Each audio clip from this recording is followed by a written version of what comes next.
Netcasts you love. From people you trust. This is Twit. Bandwidth for the Tech Guy is provided by CacheFly. CacheFly.com. Hi, this is Leo Laporte, and this is my Tech Guy podcast. This show originally broadcast on the Premier Networks on Sunday, October 26th, 2014.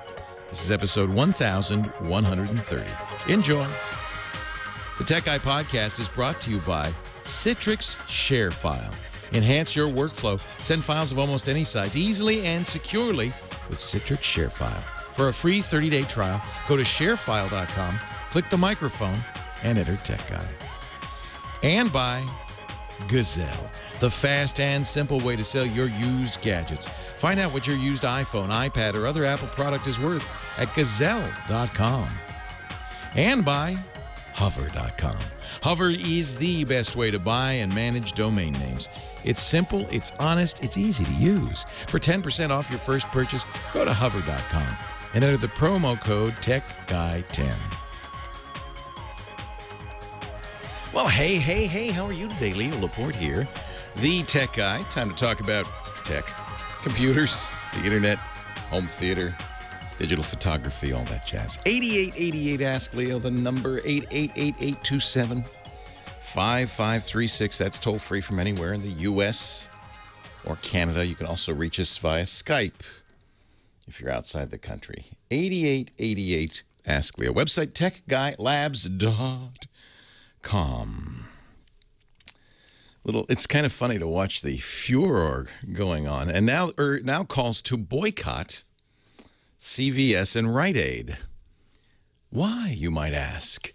What did they do? What horrible thing did they do to merit the outrage of hipsters everywhere?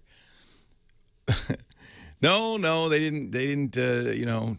Turn away Halloween trick-or-treaters. No, they said, we're not going to take Apple Pay.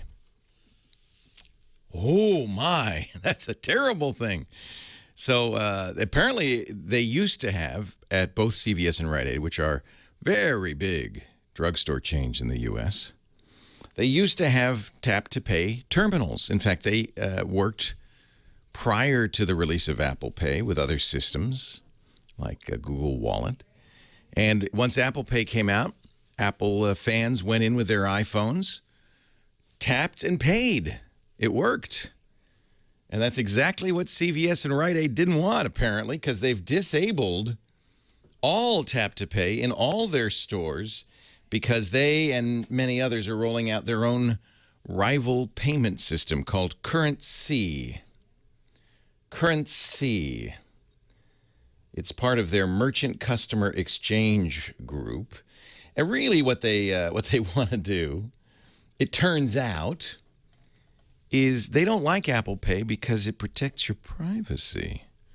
See, with their system, and by the way, when I describe how you pay with their system, you may think it is not much of a substitute for any other system, including a credit card.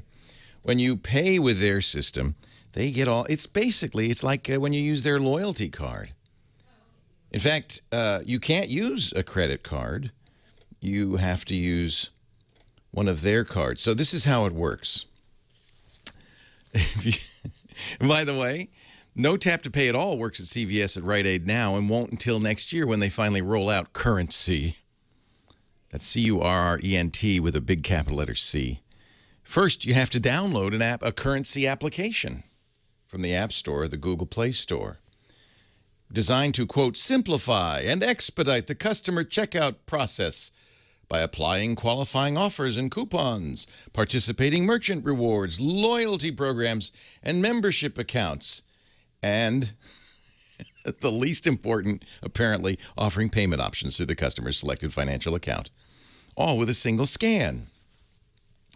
So, all right, I've installed Currency on my phone. I go up to buy a few things at Rite Aid. Now, a point-of-sale screen will display a QR code.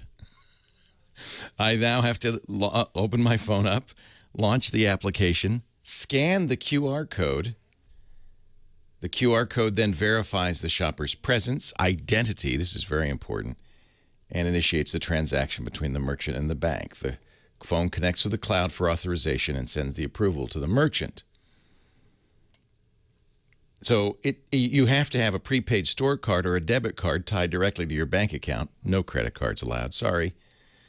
And in this process, of course, and this is the real point of all of this, the currency merchant gets all your personal information, your name, your address, your serial number, all of that stuff. This is why they don't want Apple Pay. Just so you know, and we'll see what happens with these other retailers, Currency is planned to be supported by Bed Bath & Beyond, Best Buy, Dick's Sporting Goods, Hobby Lobby, Kohl's, Lowe's, Michael's, 7-Eleven, Circle K, Exxon Mobil, Quick Trip, Sunoco, Shell, Wawa, Dillard's, Sears, Chili's, Olive Garden, Wendy's, Dunkin' Donuts, Kmart, Target, Walmart. Now, some of these I think do in fact offer Apple Pay right now. I certainly hope that they don't follow in the footsteps of CVS and Rite Aid and turn it off, because the thing about Apple Pay or Google Wallet, which, by the way, if they've got Apple Pay, then your Google Wallet will almost certainly work if you have Google Wallet installed or some other payment system. Part of the problem is that the phone companies have their own payment systems that have been blocking Google Wallet lately on Android phones. But if you have an Android, my Note 4 works with Google Wallet. I've got Tap and Pay turned on. I tap it. I enter an ID number, a PIN, if you don't have fingerprint reader. Actually, the Galaxy Note 4 and the Samsung Galaxy S5 do have fingerprint readers, so I presume the fingerprint reader would then authorize it, just as it does with Apple Pay, and you go.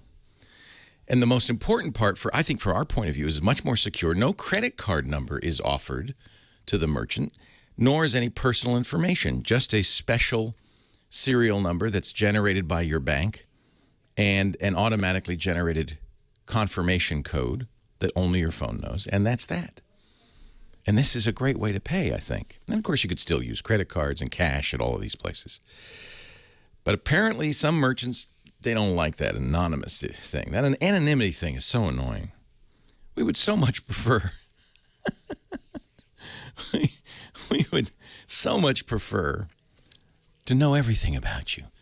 Sean in our chat room is saying Wawa took out the tap-to-pay terminal as well. I don't know what Wawa is, but apparently they're following Rite Aid and CVS's suit, and I imagine some of the other currencies will as well.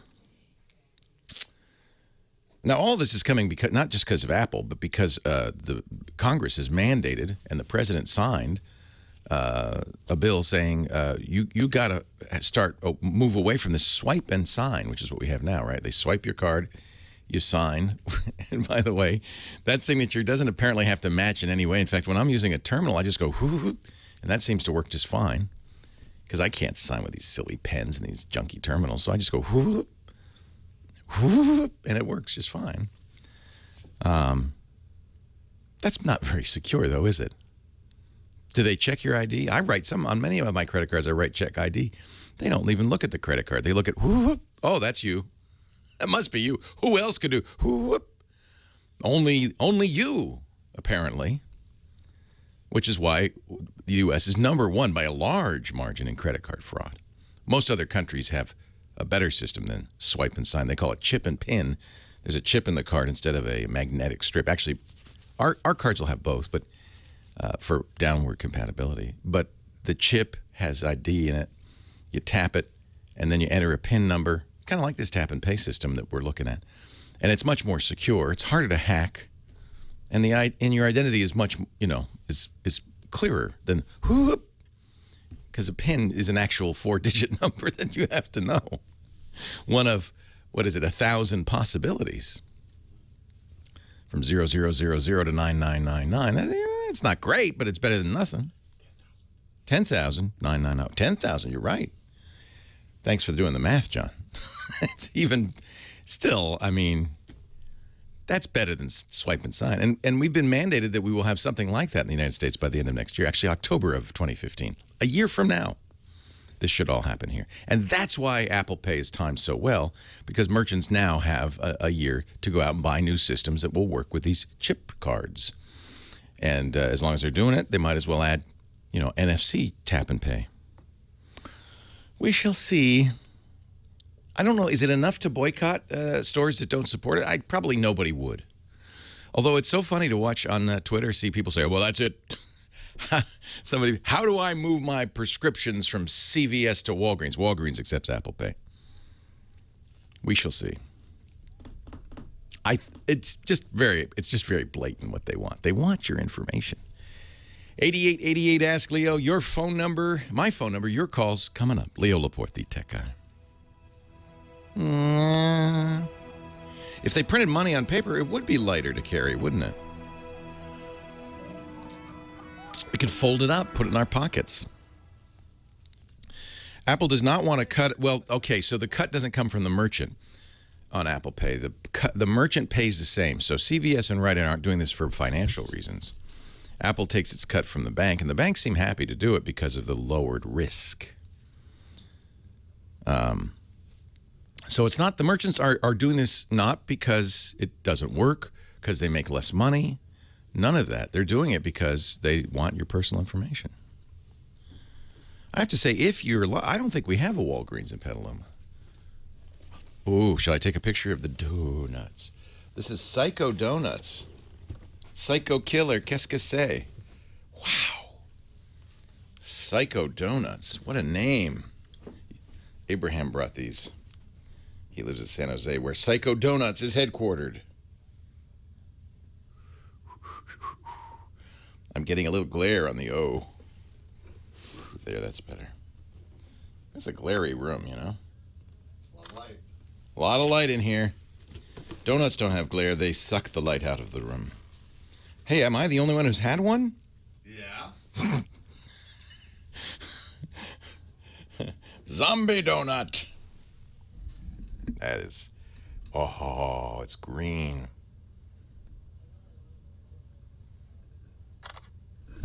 All right. Inside. Mmm. Put it on the overhead, yes. Tastes like Ebola. Just keep the secret. You want to see it? I like the pumpkin one. So you know the names of all of these, Abraham? This is my favorite. It's called Serial Killer because, well, it has Captain Crunch on it. And then what's that one? What ones do you know? Ooh, that's scary. I'm blanking out. Pumpkin Chunkin is the pumpkin one? Pumpkin Chunkin. The pumpkin one? Zombie Crawler is the one you had. Zombie what? Zombie Crawler. Zombie Crawler. Nutella Dehan is like this orange sprinkled one. Nutella. Nutella Dehan. Dahan. Poison Apple. Poison Apple. Ooh, that looks good. I bet there's something gooey and green in there. Come on. You know you want it, Heather.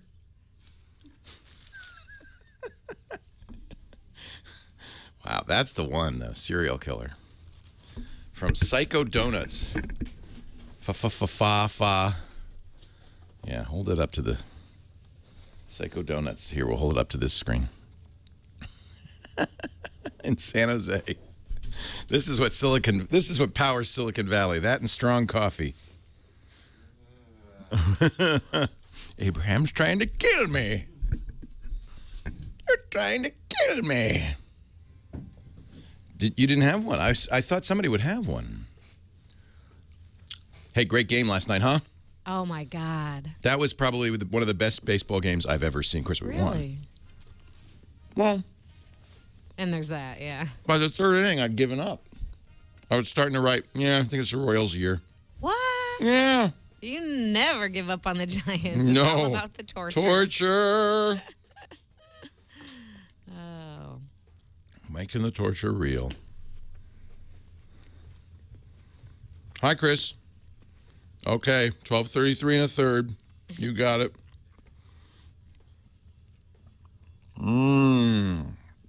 Yeah, I licked all the donuts, so nobody should eat any. No, I didn't. That's right. Walmart really invented the whole thing, didn't they? Yeah.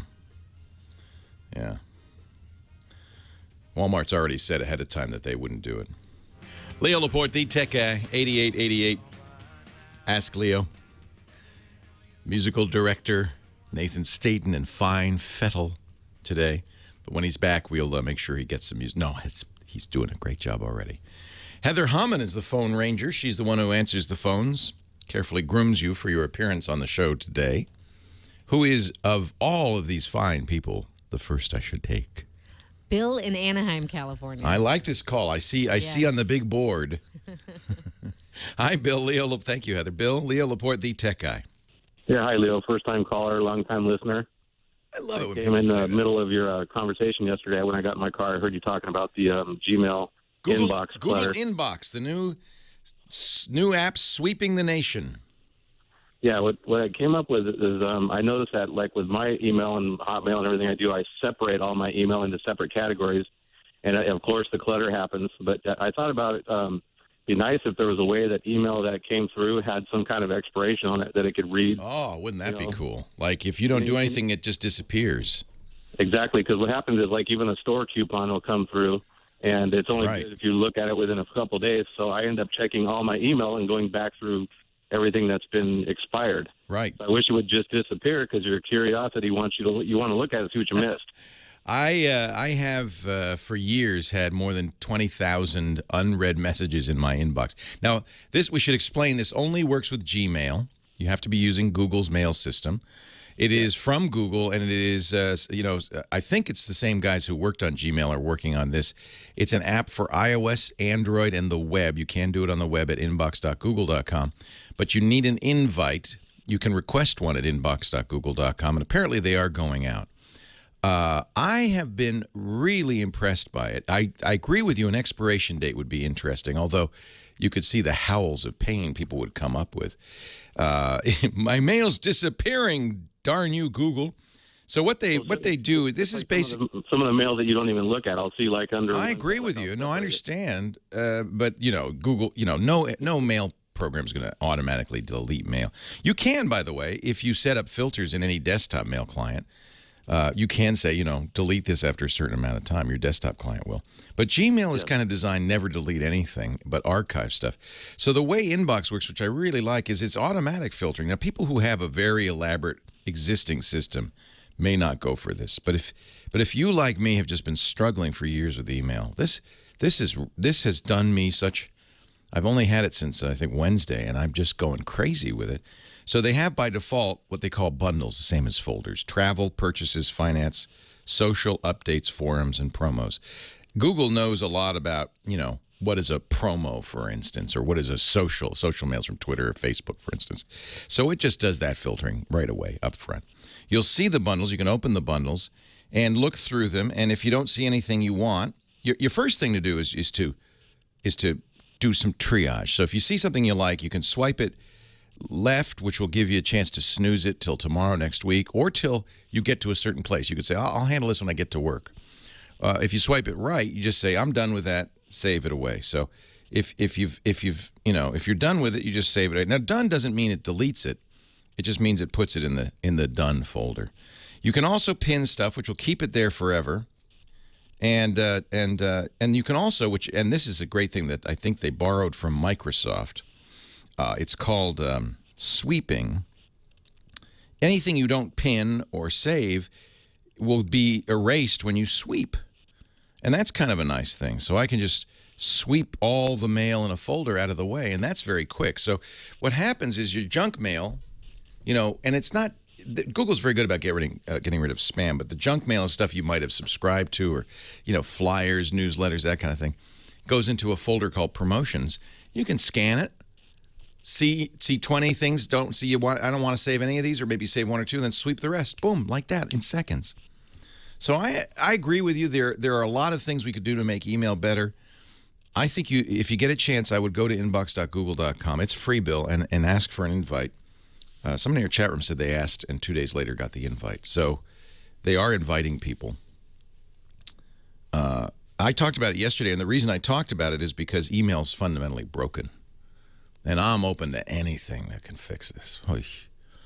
And I have to say, so far in my early testing, I'm really happy. I got rid of all those 20,000 emails just by sweeping them under the rug. But now I check about 3 or 4 times a day. You don't have to check all the time. But it's so quick to go through and I get maybe 100 messages a day. I don't know what, I haven't counted. But it's so quick to say, well, those are all promotional. I don't see anything in there I want. And your eye's pretty good at scanning them and just sweeping them away. That's something Outlook does. But this is the first time I've seen all of these things combined. You can make your own folders / bundles. You can say whether they show up in the inbox or not. It's pretty sweet. I like it a lot. So, Bill, get an invite and call back. Let me know what you think. I agree. Automatic expiry would be kind of cool. And you could certainly do that in any desktop client. You can tell Outlook, empty this folder every week or every 2 weeks. I wonder can you do that? No, I don't think Google does that. Other IMAP clients, I've been using Fastmail for years. Fastmail will do that. You just say, hey, even if they're unread, after a week, you could say, mark them read after a week, delete them after 2, something like that. Jack in Thornton, New Hampshire. Leo Laporte, the tech guy. Hi, Jack. Hi. Somebody said in the chat room, they made it like farming, so Leo likes it. Yeah, that's true. It's like we rule or something. What can I do for you, Jack? All right. I have a old square monitor. I'm not sure if it's a CRT monitor, but it's a square monitor. You'll know it's a CRT if it's deeper than it is wide. No. It's then big, it's right? Not a CRT. It's flat. If it's flat, it's not a CRT. All right. Yeah. You're so young, you've never seen a CRT, have you? Correct. We had one when I was 2, and it was awful. It had the car mouse, so it was almost looked like a car, and it was awful. Yeah. No. The thank goodness, CRTs are for the most part gone because that wasn't a good idea. Yeah. So what I want to do is I want to install get a desktop tower and have that as Windows 7 and put it up on that monitor. Is there any way that I could game and stuff on it? Yeah. Well, so you have to look at. So what I don't know what this monitor is, but it's square. Okay. A lot of older LCDs were square. That's not necessarily a bad thing. What you have to do is look on the back and see what kind of connectors it has. So all right. Yeah. If I you don't look have it in front of me. Yeah. So what you go online and look for some images for these different connectors. There's a VGA connector, and that's usually what is that, a DB25? How many pins are on a VGA connector? DG which? 10, 16, 15. Oh yeah, that's right. DB15. That rings a bell. So that'll have 15 pins. There's DVI. Those are square. And they have more pins, including kind of a center pin that locks the orientation. But if you go and search for the different connectors, there's HDMI. That's the most modern. And then look and see what's on the back. That'll tell you what you can do with that monitor. Everybody in the chat room saying, 15, Leon! DB15! Leo Laporte, the tech guy. That's right, 5 rows of 3 in a parallelogram.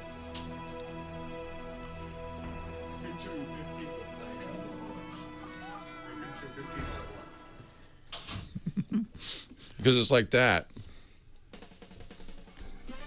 Christine, I have an interesting article on Mashable. As always. Says, as of last night, inbox users and invites. Yes, I sent out 3 already. Oh, well. Okay. I suppose You're next.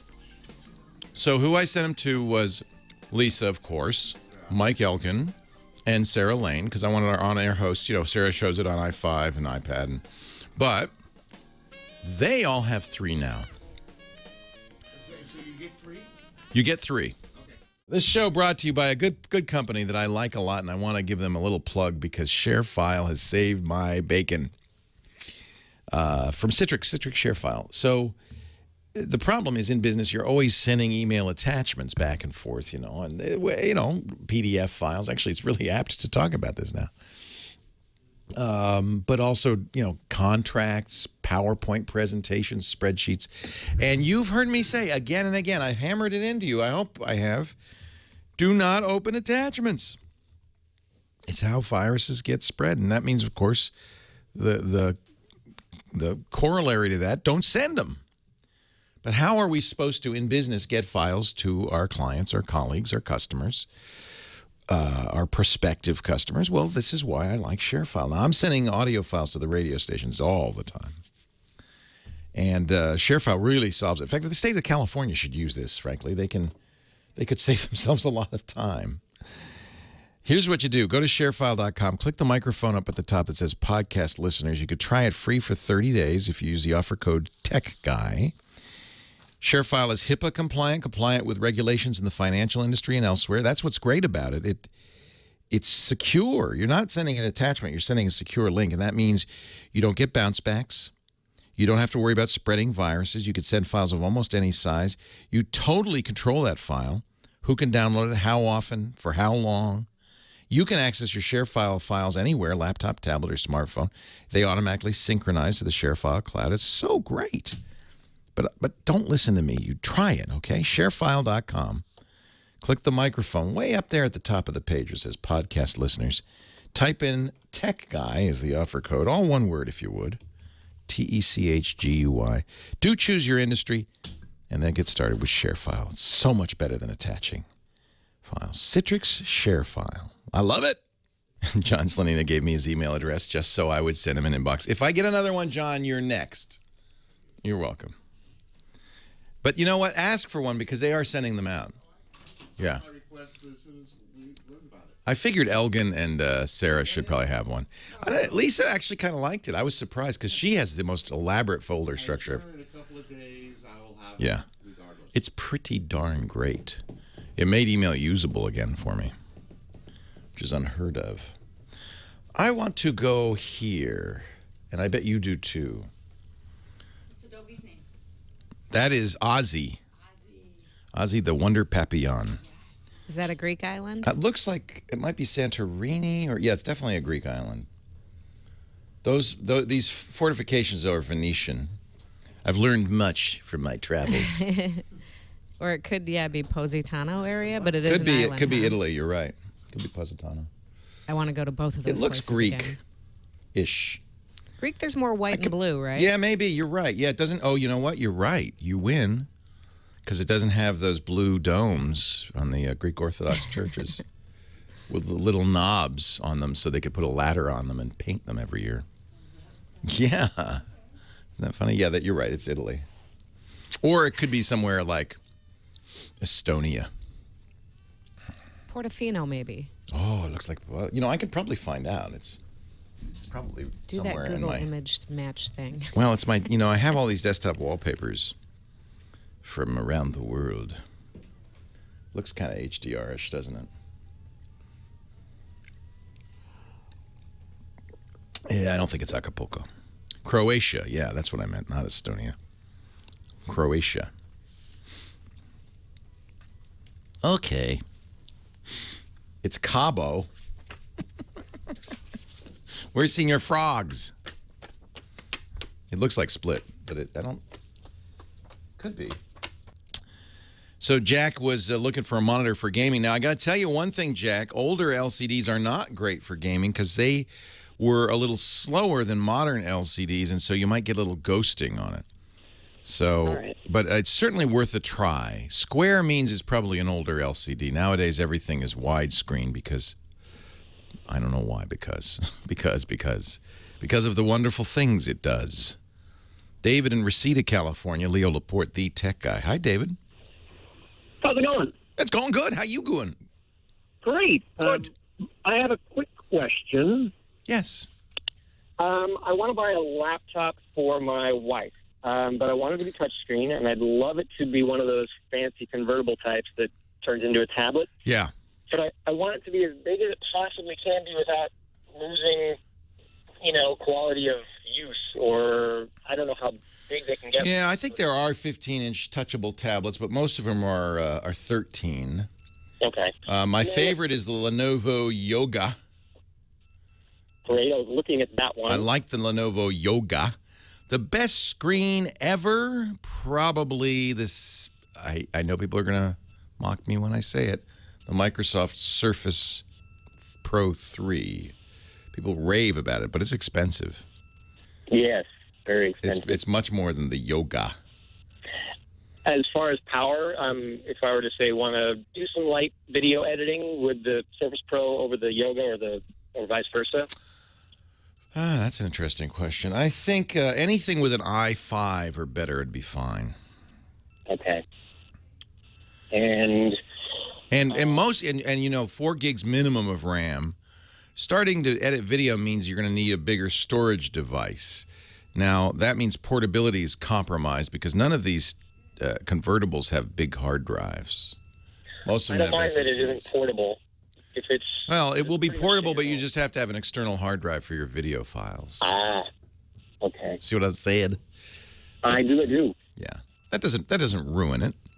And do you recommend the standard solid state drives or a regular one? If they just always go solid state, but this is because it's considerably faster. It's lighter. It's cooler. It has no moving parts, so it's more reliable. But they're more expensive per gigabyte, so you know, in the same hardware, you'd get more spinning storage than you would solid state storage. But I would just bite the bullet on that one. Yeah. I don't mind spending a little extra if I can get a bigger hard drive. Yeah, but always go. Powerful. Nowadays, I do not buy spinning computers with spinning drives in them. They're always solid state. I've always wanted a solid state just to see how fast things are. I bought a refurbished Asus, and the darn thing came shipped with a broken Wi-Fi card, so I had to send it back. So I had it for like a day, and it's like, oh, that was it spoils you. That's probably the other side of this is once you go solid state, you're spoiled. Mm-hmm. Because they're really, especially boot up and launch times, they're really just much faster.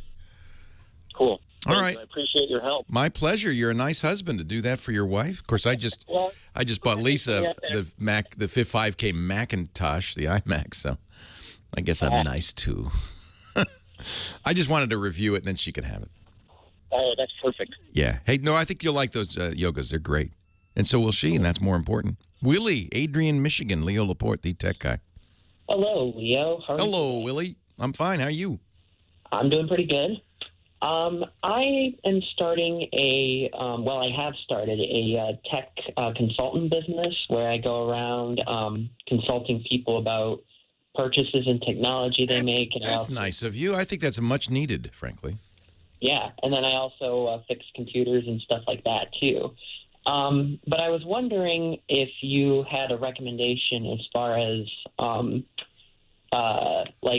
doing remote support. I know there's GoToAssist, but I was thinking the Chrome Remote Desktop because I love using that on my web browser, Chrome. And I want to kind of embed it into my website. Do you have any suggestions? Oh, so people would go to your website and then request support. Exactly. Interesting. Well, you know, a lot of people in the chat room are always telling me they love TeamViewer. Okay. I don't recommend LogMeIn anymore. They took away the free options on LogMeIn. Yeah, I used to use them too. Yeah. Join.me. Problem with the Chrome viewer is they have to be using Chrome, right? Right. Mm-hmm. But it is easy if they're using Chrome because then you just click on a thing and it's done. But and the problem with all of these others is they have to download a little applet. Well, yeah, and the Chrome Remote Desktop, you have to have the extension in order for it to really work. Right. So they still have to download something. Right. Mm-hmm. Yeah, so TeamViewer, Join Me. These are a couple of the chat rooms recommended. Because we have sponsors who do this, believe it or not, I've never tried the free ones because I have GoToAssist, and it's like, what do I need them for? But there are a lot of solutions, you know. This is a very, and basically most of these I would guess are based on an open source project called VNC that makes this possible. So now you since TeamViewer is free, but only for personal use, and I think you're probably using it for business. So you. Right. You said TeamViewer, Join.me. Join.me is LogMeIn, so I take that one back. Okay. What was that other one? Well, the best is GoToAssist, but that's not free. It's not that expensive. If you do this for a business, I think that's probably the best way to go. And it makes it very easy for your customer. You send them a link, they click it, it automatically downloads and runs. Okay. Yeah. Have you tried Google Helpouts? That's another suggestion from the chat room, which is kind of an interesting one. I wish more people knew about Helpouts. We've talked about it before on the show. It's a way for you to basically use Hangouts, which has a screen sharing capability. You could talk to people, help them over live video, and they can share their desktop with you, and you can fix stuff. Go to Assist is $70 a month. I think for a business that would be probably a good idea. All right. Appreciate you. Hey, I thank you for your call, and thank you for the work you're doing, Willie. I think that's an important thing. Help people out. Gosh knows there's people are always, I'm frequently, stymied because I can't reach through the radio and fix people's computers. And I wish there were people I could say in every town, we should do this. It'd be a lot of work to certify people, but have like team tech guy in every town. We'll call the team tech guy, and it's not going to happen. It's too, I don't know. Seemed like a good idea, doesn't it? Good ideas are a dime a dozen. That sounds like too much work for me. Tom in Warren, Ohio. Leo Laporte, the tech guy. Oh, yes, Leo. How you doing today? I am well. How are you? I am sweeping some needles. Not your Jeff needles, but needles out in the back. That time of year, isn't it? Yeah, needles and leaves. Oh, Jesus, we got more leaves than you can shake it. Yeah. My friend Paul Thurrott, do you know him he does a show for us called Windows Weekly. He posted on Facebook this morning a video. He said, who blows their leaves at 7 a.m.? And he says the worst thing we is... We had that this morning over here at 9 a.m. Oh, we had the lawnmower out. Sunday morning you should be able to sleep in. That's my opinion. Yeah. That's why I don't start the show till 11 o'clock my time. Yeah, anyway, I would like to give you a comment. I'm not in agreement with CBS and Rady on their stupid move. Boy, that's a dumb move, and it's frustrating. And I've been told this started with Walmart. Walmart's the company behind this currency and MCX, and of course Walmart's the king of this kind of loyalty card and collecting information about you and using it to market to you. And you should have the choice, I think. I guess we can always pay cash. I used my Apple Pay. Have you used it? Was it good? Yeah, worked at Panera Bread. I just you got a sandwich. I got to run. Leo Laporte, the tech guy. Okay. Yeah, that's cool though. It worked at Panera. I wanna use it somewhere. I guess I'll go to Whole Food today. I need to buy a steak or something. So it was easy. You just did you have to tap it? Yeah, I just tapped it on there, and I'm thinking, well, nothing showed up on the screen yet. And I said, oh, wait a minute, let me put my thumb on there. And I put my thumb on there, and it said $1.59 for a coffee. Isn't that amazing? You don't even have to see it on the screen. You just put your thumb on it, and it goes, oh. Yeah, you authorized it. And then I looked at it later, and it said, I was showing somebody. It said, hey, look, my Apple Pay works. I set it up on Monday. It worked great, setting it up. I set it up okay. And then I used it this past week, and then I showed it to somebody later in the day, and it said 9 hours ago, Panera Bread. Isn't that cool? I really like that feature. Yeah. Google Wallet does that, too. It shows you, kind of recent purchases. Yep. I love that. Yeah, it worked out real good. I was reading on that currency on Google Plus. No, actually, and that uses a QR code, and then you have to take the QR code that shows up on your phone, and then scan it back to them. That's annoying. Yeah, that's stupid. I said they're using scanners just like, well, they use that at Starbucks now, I guess. QR codes are not going to fly. It has to be tap. That's what currency is based on. I know, because they don't do NFC. I know, it's crazy. Yeah, I don't think it's going to fly. What do you think is going to end up being the industry standard for this mobile pay? Well, because only, about half the people in the U.S. have iPhones, it can't just be Apple Pay.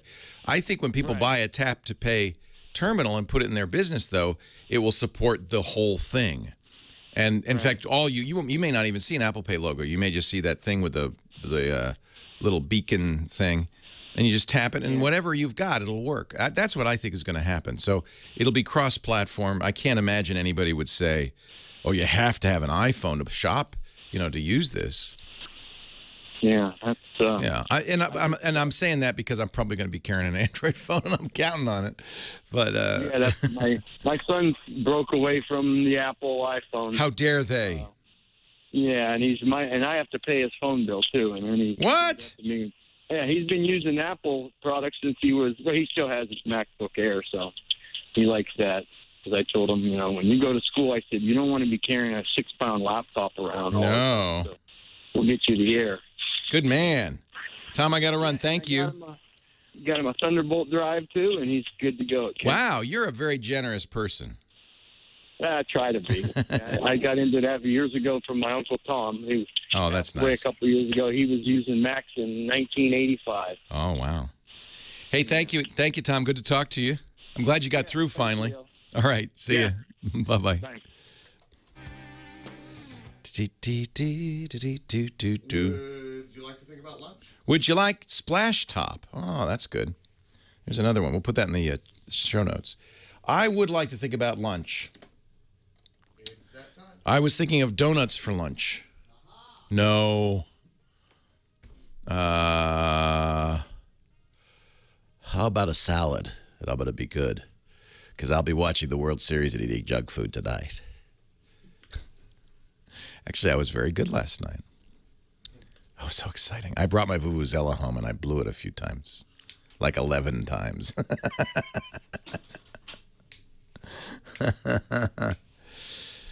Soft card is, yeah, and that's the one Verizon supporting. It's the former ISIS. That's right.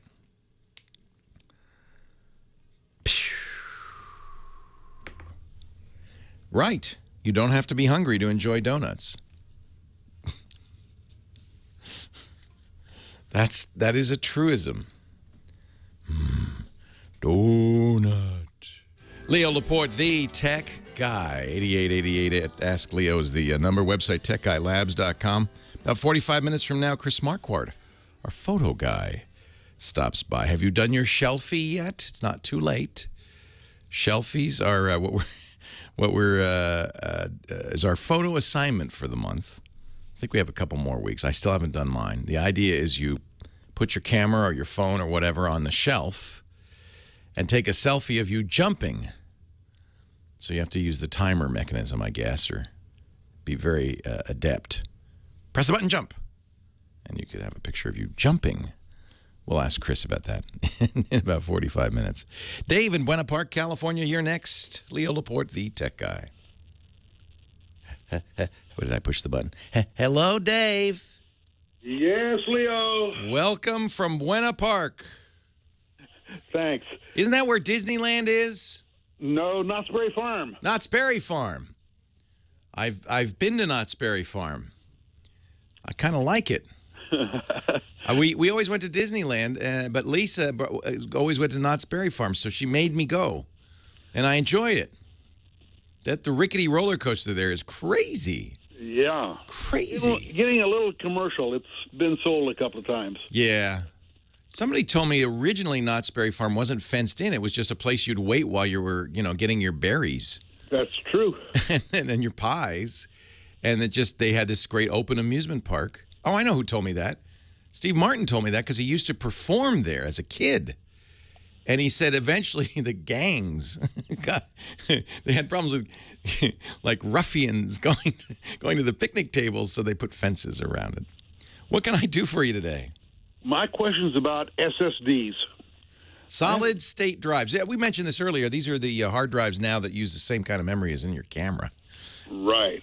I upgraded my MacBook Pro and put in a Samsung SSD in it. Yes, I've done the same, and it's a great upgrade. And it was running trim. Yeah. And now I've upgraded to Yosemite. Yeah. And they have instigated something called KEX signing, so you can't any drivers that aren't approved, and now trim won't run. So I have a choice either of not running trim or disabling that KEX signing. I was just wanting to ask you, what is more important, running trim on an SSD or not, or disabling that new KEX signing on it?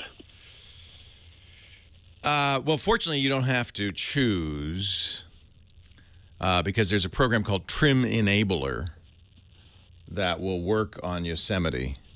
It will work, but you have to disable the KEX signing to get. Oh, you do have to disable it. I see here, yeah.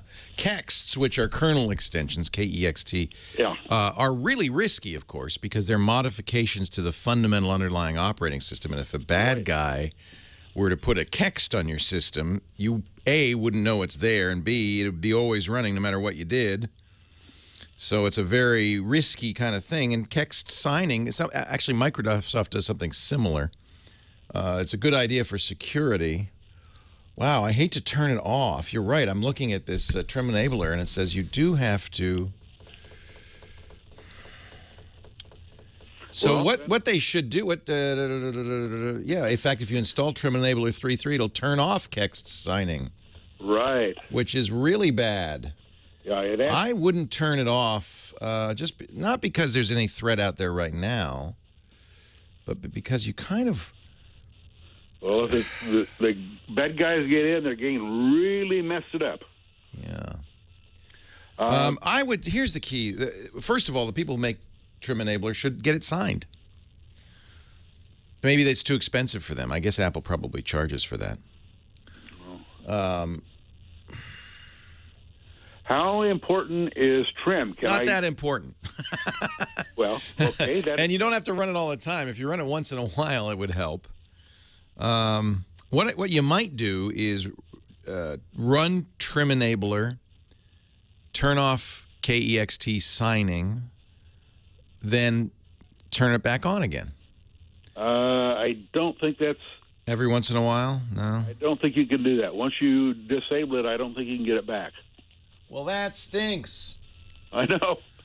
So here's the deal with this. Because of the way SSDs work, they tend to slow down a little bit, 10% over time. Not a lot, but a little bit over time.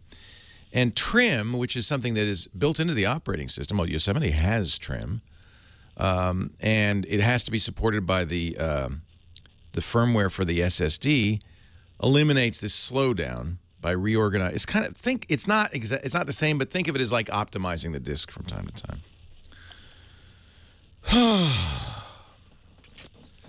I think there is apparently a I'm looking at the chat room, and they say there are ways to do this, like well, I don't know. I would say don't do it. It's just such a risky thing to turn off KEXT signing. It just opens a door to stuff, and if you got it. So somebody now I don't know if this works. Try this. It says if you install Trim Enable and then turn off signature checking, rebuild the KEXT cache. At that point, you'll be able to do that because it's turned off. But then turn the signing back on. Trim Enable will continue to work without having signing turned off. That's all I can offer. This is a very geeky topic. The good question, though, is how important is trim? It's not hugely important. Unless you really feel like your hard drive's gotten awfully slow, it doesn't make a huge difference. In fact, I've even had this debate with Intel developers. Intel does the fastest SSDs in the world. And two guys who worked in the SSD division, they didn't even agree. One said, it's not a big deal. The other one said, oh, it's a big deal. So I don't know where to go on this one. I would say probably more important to keep kernel extension signing on, because that protects you from malicious software that you would never be able to get rid of without reformatting and reinstalling. And you probably wouldn't even know about it. That's the worst thing that can happen, is somebody modifies your operating system in such a way that it just can, that it's just doing stuff and you don't even know about it. And I'm going to have to look into this. It may be the Yosemite's trim is sufficient. Apparently, it only works with Apple hardware. That's stupid, but it's very Apple-y. Very Apple-y. A lot of people in the chat room talking about this, so we'll try to synopsize that in the show notes at techguylabs.com. And I'm glad you brought the question up, Dave. I will ask my Mac experts what they think. There should be a way to do it. Should be a way to do it. Daryl in Los Angeles, Leo Laporte, the tech guy. Hi, Daryl. Oh, how you doing? I am well. How you doing? Hey, long to have a sound mind and good health. The rest is just coping with the world. It is. It's all about your health, isn't it? Of course, you don't realize that till you're in poor health, and then you go, I wish I knew this. Well, fortunate for me, I've been on top of it, so my health has always been good. Good for you. I'm glad to hear it. I'm eating donuts, so it's just a matter of time for me. Hey, would you hang on? We got to take a break. News at the top of the hour, and then we'll be back with more of your calls. And we'll start with you, Daryl, and the good health. Daryl in good health. Leo Laporte, the tech guy. Zombie donut is 700 calories.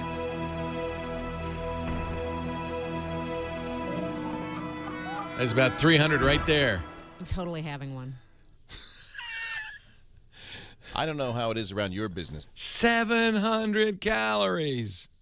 Thank you, Doc. My doctor signed in. Dr. Mom. Don't eat it. Leo, stay away from the zombie donut. So good. So good.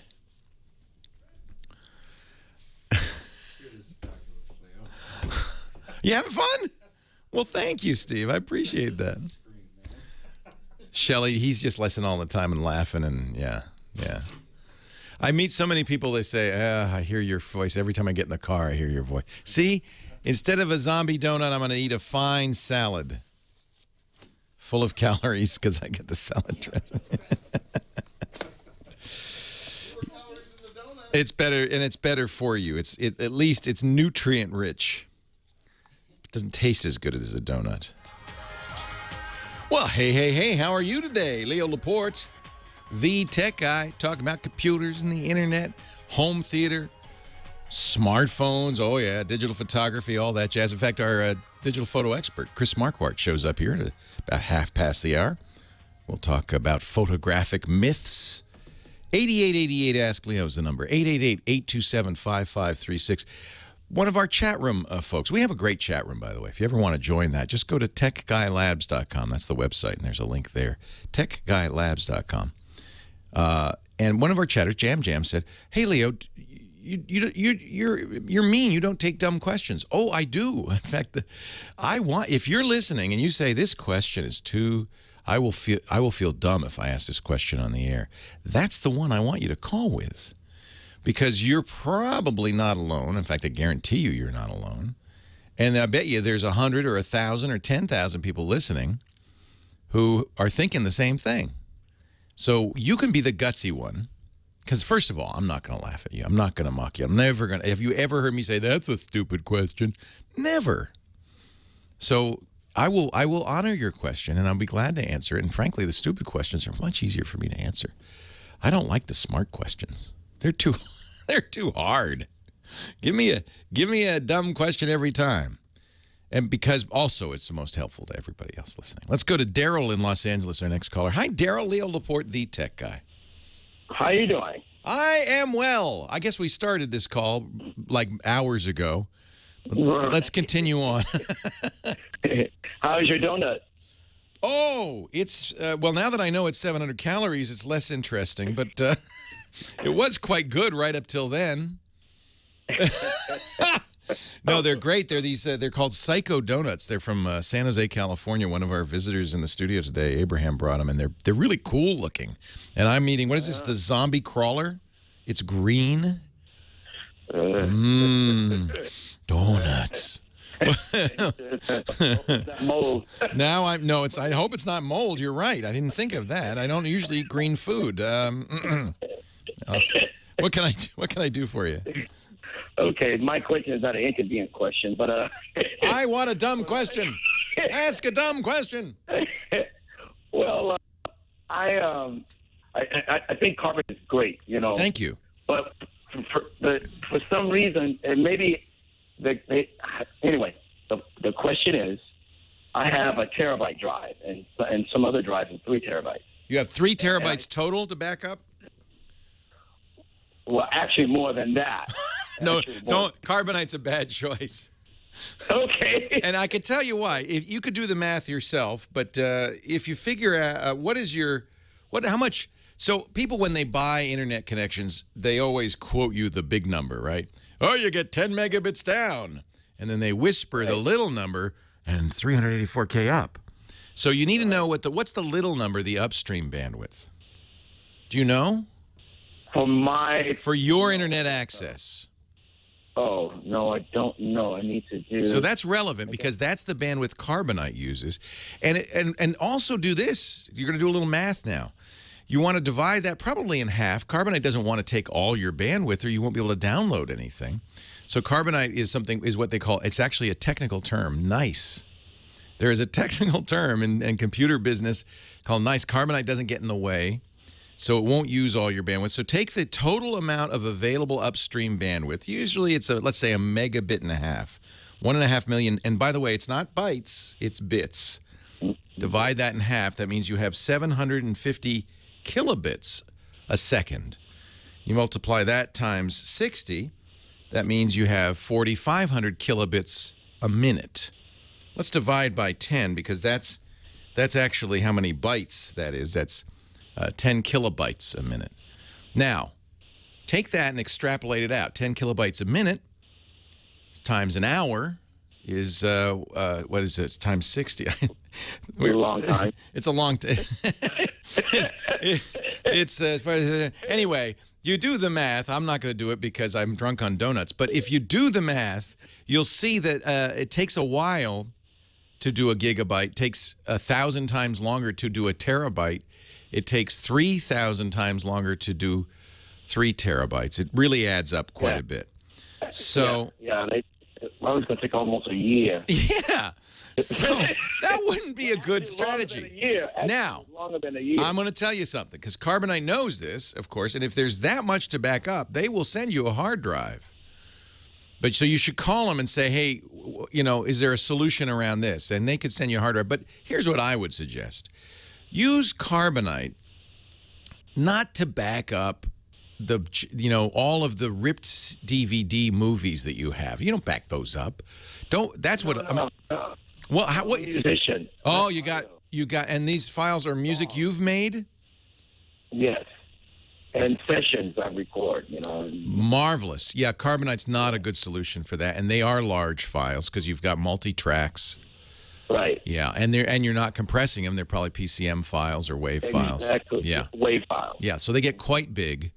Plus, you've got the Pro Tools, work, groups and all of that stuff. So probably this is not a good solution. This is a good case for local backup. They do have, Carbonite does have business accounts where you can have, you can send them a hard drive. But I think probably the best thing for you to do in this case is to back them up on a hard drive, get another 3 terabyte hard drive. They're not expensive. Copy everything to that. Check it, spot check it, make sure you got a good copy. If you're using Macintosh? Yes, of course I'm Apple. Of course you are, because you're a musician. What kind of music? I do everything. I've moved soundtracks from movies, Dreamgirls. Oh wow! Groups, artists. Yeah, I do a lot. Daryl, I'm so pleased to meet you. That's exciting. Oh. So you should ask your colleagues what they do. They may have a solution, but really the best thing to do is use. There's a program called ChronoSync for Macintosh, ChronoSync, and that is a reliable backup solution. You run it and you make sure that the files on the external drive match the files in the internal drive, and get 2 of those drives. Okay. Okay. Do one, bring it to work or to your girlfriend's house, somewhere else, off-site. Right. And then swap them every week. Now you have 3 copies. One of them is off-site. That's the chief benefit of Carbonite, is it's not on premises. Right. Exactly. So that's really the key. But you can do that with local hard drives. Of course you can. But yeah, it would take so long to back it up online that it's just, online backup's not a good solution for data-rich environments. Right. Yeah, I've learned. I had my feelings broken. Yeah. Well, literally, you're right. I don't know if it take a year, but it might take 6 months. It'd take a long time. No, mine was like, he said, it's going to take you at least, it was longer than a year. And I said, really? Are you serious? But, Daryl, I don't want you to lose these files. They're too valuable. Oh, yeah. Not just to you. They're valuable to the world. Yeah. No, seriously. I agree. I did lose quite a bit one time. A drive, let's see, 95. A drive I had since 95. Work. And I did back it up, and then something. I got on the phone because I was going to put it back, clean up the drive and everything. I got on the phone. Yeah. And that's what happens. You're not paying attention, and you delete the backup and the original. So that's why 3. That's why 3 and 1 that you can't mess up while you're on the phone. Yeah. Off-site. Far away. It was painful. I almost fainted, for real. I don't blame you. I was going to pay $3,000 for a disc recovery. Not worth it. Said, call me back. They said, well, Mr. Crooks, I'm sorry that it's the disc is scratched or something like that. They can't recover it. Oh, Daryl, that's terrible. Time I felt like I wanted to faint. Daryl, there are other more sophisticated solutions, but the key is 3 copies, 1 off-site. If you do that, you're golden. So nice to meet you. Leo Laporte, the tech guy. Hang on for a sec.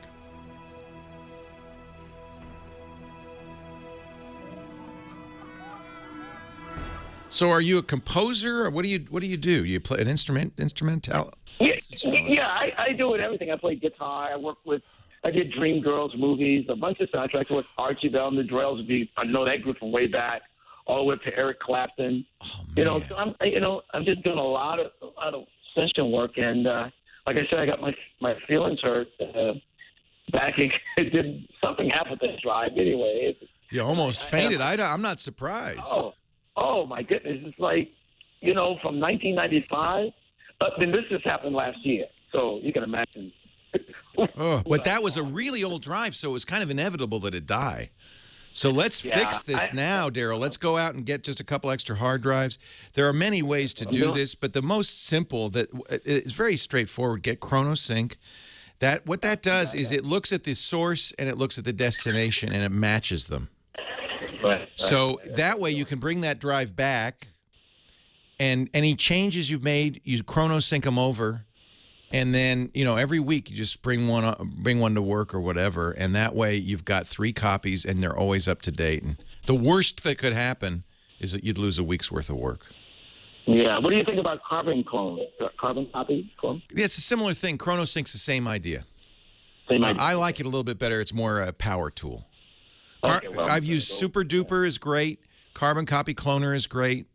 ChronoSync is really a power tool for this stuff. Well, that's where I'm going then. Yep. And you could get a network attached storage. I mean, you get a Drobo, you get a file transporter. There's lots of other. But the simplest thing is, you probably have a very fast bus on that computer, FireWire or Thunderbolt. You just copy. Yeah. So, get a Thunderbolt drive then because it's fast. First one's going to take a little while. You go to bed, get up in the morning, it'll be done. And then updating it won't take long. Right. Oh, I'm so sorry that happened last year, Daryl. Yeah, me too. Oh, man. But by the way, it's funny you eat. I love donuts, but I'm vegan. But I still dream about chicken. Just remember, Daryl, a chicken ain't nothing but a bird. You ever hear that song? Yeah. Just start dreaming of that song and you won't worry about it. Great to talk to you. I really a thrill. Thanks, Daryl. Same here. All righty. Take care. Bye-bye. Right. Bye now. Our show today, our Tech Guy show today and every day, brought to you by, and I mean it in a couple of ways, Gazelle.com. Not only are they an advertiser, but I make money. I make a lot of money sending stuff to Gazelle. So can you. Because that's what Gazelle does. They buy your old stuff. If you've been throwing the old gadgets in a drawer, you might as well just be throwing $100 bills in the drawer to gather dust. Gazelle will buy your old iPhone, your old iPad, cell phones from BlackBerry and HTC, from LG, Motorola, Nokia, and Samsung, tablets from a variety of manufacturers, your old Amazon Fire, your Google Nexus, your Microsoft Surface, your Samsung Note. Yeah! And they'll give you top dollar for it. Best part is they'll give you a 30-day quote on your device, and you have 30 days to think about it, to choose the new device, to get it, to transfer your data over, and then to pull the trigger. When you do, Gazelle will send you a box with, what? $225 for my 5S. I love it. if I unlock it, if I keep it locked, and by the way, they give you instructions for unlocking it, $190. That's good. They'll send you a box with prepaid postage. And by the way, you might as well, as long as you're putting one item in there, get them all in there. You can get a check sent right to you, a PayPal credit if you're in a hurry, or, and this really is kind of my trick because I buy a lot of stuff on Amazon, get that Amazon gift card and they'll bump it up 5%, just because they are nice people. Gazelle, Gazelle.com. If you forget to wipe the data, don't worry. They'll do it for you. They even buy broken iPhones and iPads. Get your risk-free offer right now. It's good for 30 days. Gazelle has paid nearly $170 million now to over 1 million customers. Customers like me and you. Free shipping, fast processing. What is your iPhone worth? Take a minute and go to Gazelle.com to find out. Leo Laporte, the tech guy.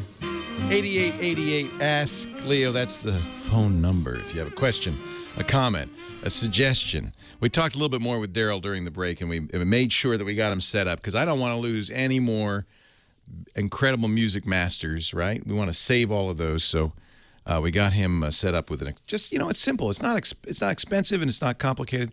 Just a hard drive, a couple of extra hard drives matching the size of the data you want to back up, or a little bigger probably, right? And then a synchronization program. There are a lot of them. I like Second Copy on Windows. I like ChronoSync on the Mac. He was using Carbon Copy Cloner, another good choice. Super Duper, another good choice. It just kind of automatically backed those up. That makes such a big difference. Then take one off site. Well, I've told you before, my friend Steve Gibson, the hard drive guru, this guy knows more about failing hard drives than anybody. He backs these things up to DVDs and mails them to his mom, who has no idea what he's sending her. He says, Mom, just put them in the closet. If I need them, I'll let you know. 8888 Ask Leo. Sam in Costa Mesa. Hi, Sam. Leo Laporte, the tech guy. Hi, Leo. What I have is my PC is about 10 feet away from my wireless keyboard, Logitech keyboard and mouse. And the problem is the signal is erratic at times. You got to scroll and all that. And I was wondering, are you able to add a, quote, Bluetooth card or something like that, say from Gigabyte or something with an antenna on it that would boost the signal through those things? Is it is the Logitech Bluetooth? Yeah, it comes with a little miniature USB. No, it's not Bluetooth. See, it's its own proprietary thing. Oh. Yeah, Bluetooth should go 30 feet without any trouble. Okay. So get a Bluetooth keyboard. This is normal. Logitech, on most of its mice and most of its keyboards, it has a little, you're exactly right, a little thing you plug into the USB port. That's a transmitter. It's not Bluetooth. Oh, okay. All right, but then do I also need a Bluetooth card or something then for my... well, if you don't have Bluetooth in your computer, that would not be a good choice then. Okay, then don't do that. Then don't do that. I mean, I don't mind adding... Why? 10 feet? It seems like 10 feet should be enough. But you know what Logitech may do, and this would be a smart thing probably, is to avoid spying or even just confusion in an office with many wireless devices. They probably artificially limit the range of their own connector, which Bluetooth would not do. Right.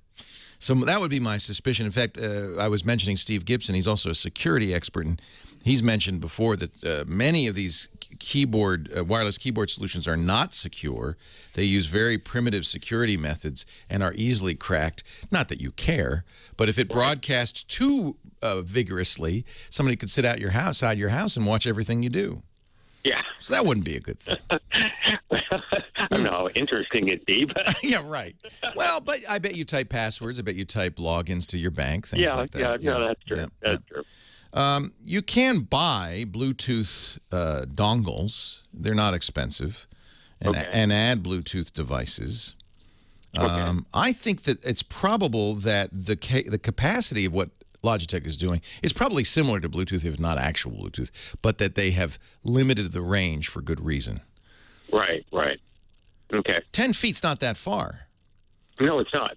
Yeah, because the Bluetooth headset I use for my cell phone, I mean, I can get halfway. That works fine, right? Yeah, that works fine. The other thing would be just to get a long wire. I don't use wireless keyboards because when they go out, that's really frustrating and annoying, and I just prefer. Yeah. Good point. All right, good enough. All right. Hey, one last question. Yes, sir. Leo. I have a Moto X. This is number 6 for me. They keep going to fail, and it's used as a business phone. You know. I love. Now, do you have the original Moto X? Yeah, the original one. Yeah, I loved that phone. Great phone. I had 2 of them. Neither of them failed. I'm sorry you're having such trouble. Is there another Android phone that you'd recommend? Oh, yes, there is. Oh, yes, there are. Like the HTC M8, is that? M8 is great. That's the new HTC One. I love it. What do you?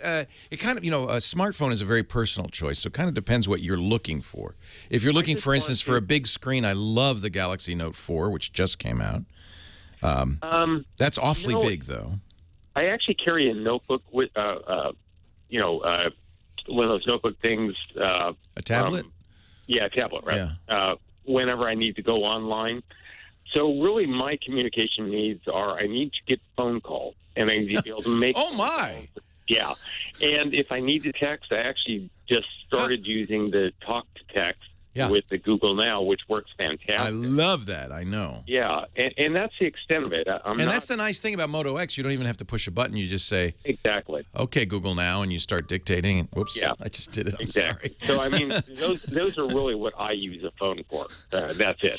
I'm not talking to you. Go away, phone. Yeah. I set off phones all the time, unfortunately. In fact, I know I set off phones all over the country just now. I apologize.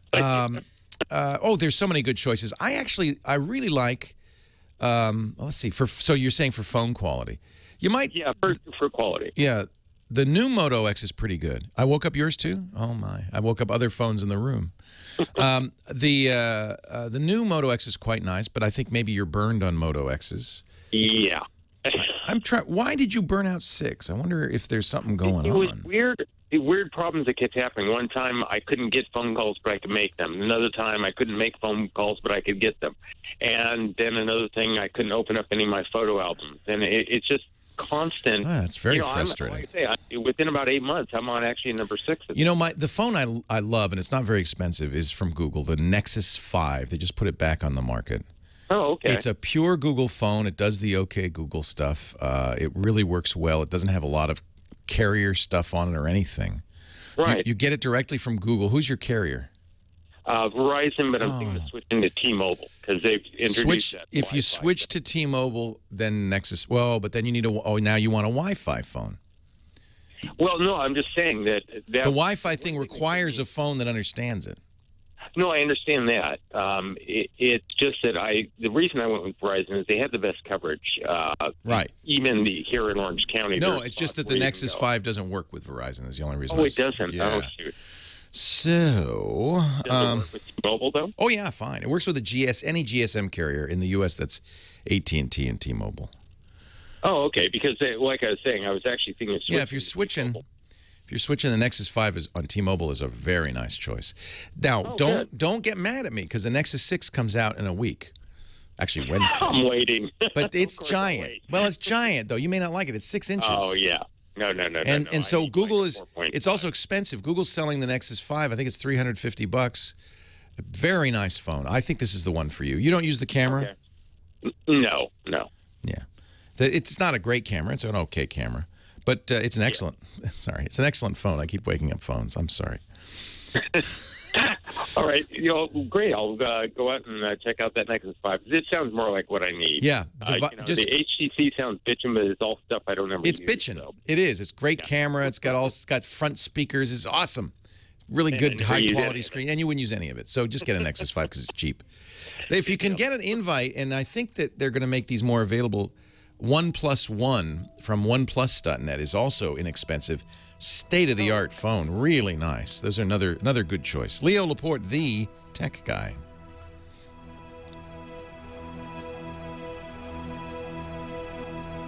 I am loving the Note 4. I'm probably going to replace it with a Nexus 6, but I love this. You can draw and it's on the screen with a...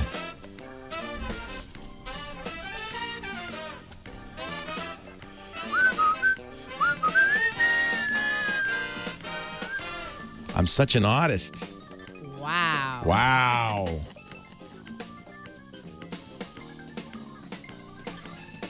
It's a gorgeous screen. You want to look at it? You can play with my phone. That's kind of nice because you can send a handwritten note instead of a text. You can, and it'll even convert writing to text, but I don't write clearly enough for it to work. Smart Select will let me select, part of the screen, and then take a screenshot of it.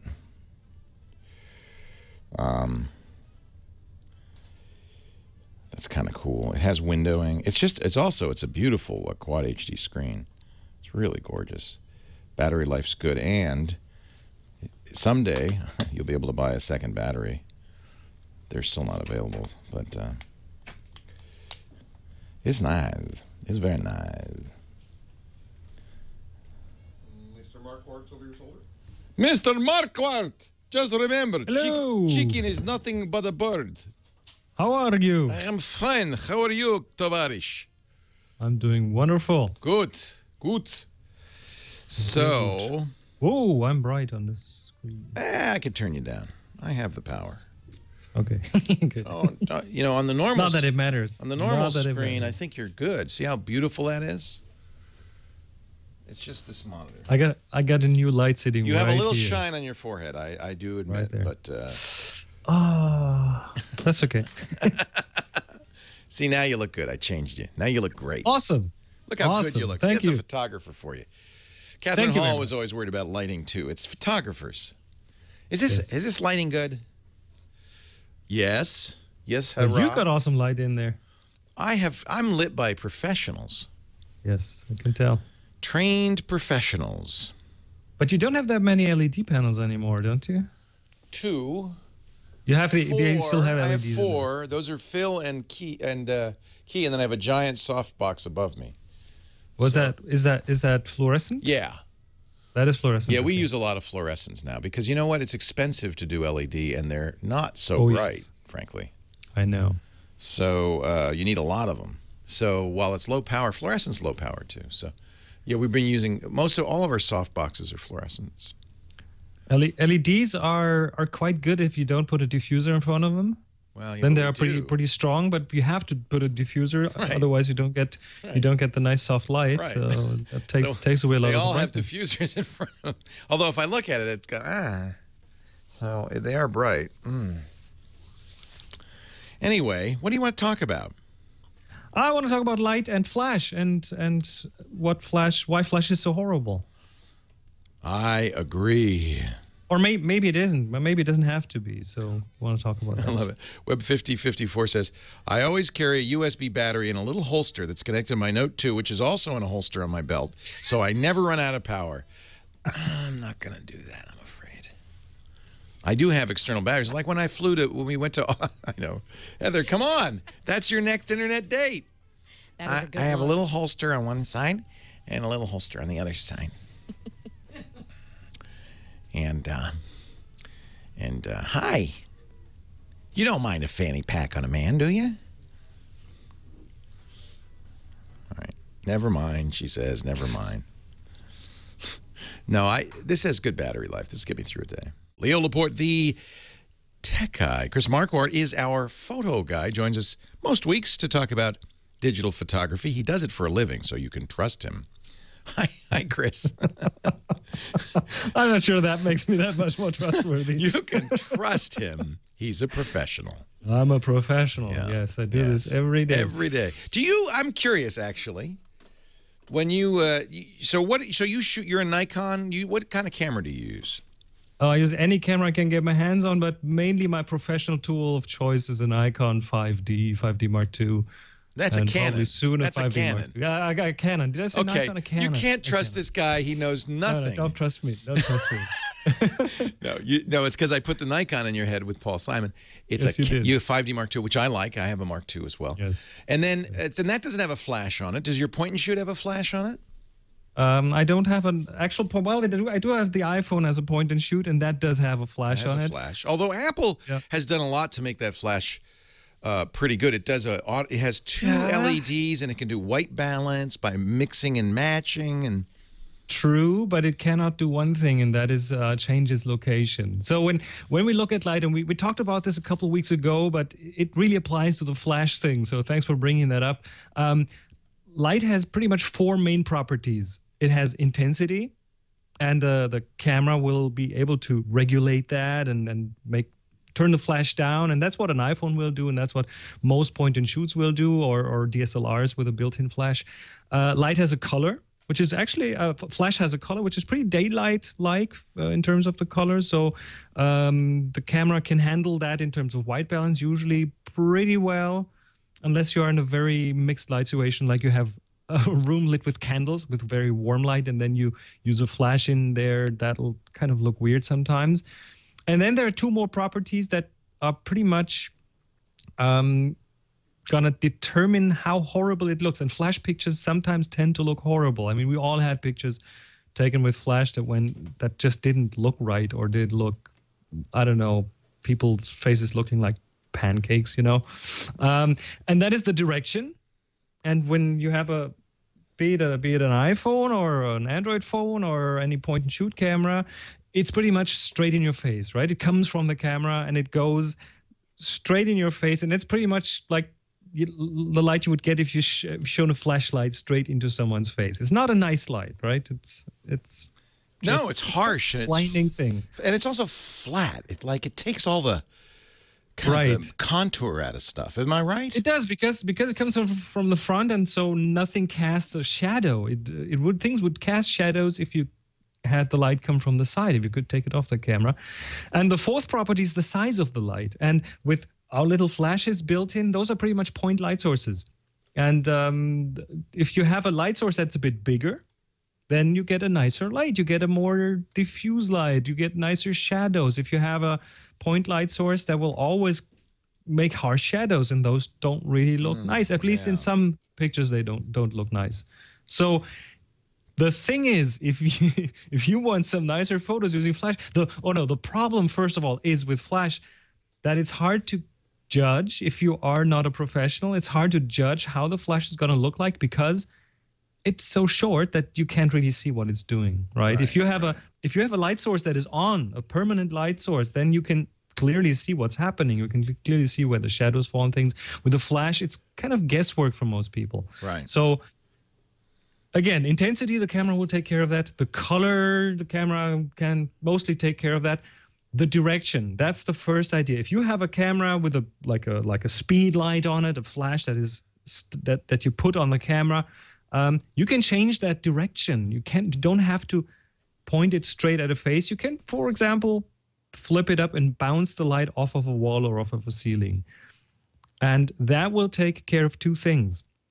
It will give you indirect light, so it doesn't come straight from the camera. It comes from a wall all of a sudden, and it's changing the size of the light source, because now instead of that point light source, you're getting a big patch of white wall lit with the flash, and it's bouncing back, and it makes much softer light. So this simple trick, if your camera allows that, to move the flash up or sideways, that will take care of most of the harsh light. If you have an on SLR flash, like a built-in flash into the SLR, then there are actually things you can buy that bounce the flash up, like a little mirror or something that you can stick in front of it that the flash shoots into and then bounces off the ceiling. And that will take care of a lot a lot of those issues. I bought a thing. You can. I bought a diffuser, right? Yeah, it goes. So you have the flat. It's a strobe that hooks onto the camera and the shoe there, and then you point it straight up. So that, or you could bet like it's going to bounce, but then you put this thing on it that looks like a bell. Plastic. It's a Gary Fong diffuser. Gary Fong. Yes, it is. So did I get looks like people looks like a piece of Tupperware, right? Yeah. It's like a $40 piece of Tupperware. Yeah. What that does is it pretty much takes that point light source and kind of distributes it around the room and makes it a bit bigger. So it changes the size of the light source slightly, and it makes it a bit bigger. And then some of that bounces back onto the person in front of you, and some of that bounces onto the ceiling and bounces back from there. So it's pretty much a thing that just mixes the light up. It blends the light and throws it in different directions. Do you know Gary Fong? Is he a real person? He is a real person. I've never met him. He sells these are, I mean, weird gadgets. It's weird, but it works. I don't own a Gary Fong diffuser. I do. I have a Gary Fong brand diffuser. Yes, it does work, but you get a very similar result if you just bounce it off the ceiling. Some of those flashes have what's called a little bounce card that you can pull out. Yeah. It's a little white card, and what that does, it bounces some of that straight into the face of your subject, and as a result, you get nice catch lights in the eyes, and that'll make it look. Nice nowadays cameras are getting so fast. By fast, I mean they do so well in low light that often you can get away without a flash. Is that always preferable? That's the last tip, actually. If you just can't get good photos with a flash. With a modern camera, there's a good chance that it will do well without the flash. If you switch it off and let the camera crank up the ISO to, I don't know, 800, 1600, 3200, yes, you will get a bit more noise in the picture, but you will get much more pleasing pictures most of the time if you just use the light that's in the room. I actually bought a fairly expensive Sony camera just because it was good in low light. And the thing is, when you hear the word low light, you go, well, I shoot in regular light. No, if you shoot indoors, that's low light, right? That is low light, yes. Well, it depends on the light sources, but in general, yes, indoors is low light, absolutely. But this camera does so well indoors that I haven't used the flash on it, so. You don't have to. That camera just it's very, I love it. I love it. Anyway, Chris Marquardt, you could find him at discoverthetopfloor.com. You'll also find his incredible workshops there, including the Lightroom workshop. That's actually discoverlightroom.com too. But that is a great place to go if you want to learn how to be a better photographer. And his tips from the Top Floor podcast are also great. We have an assignment.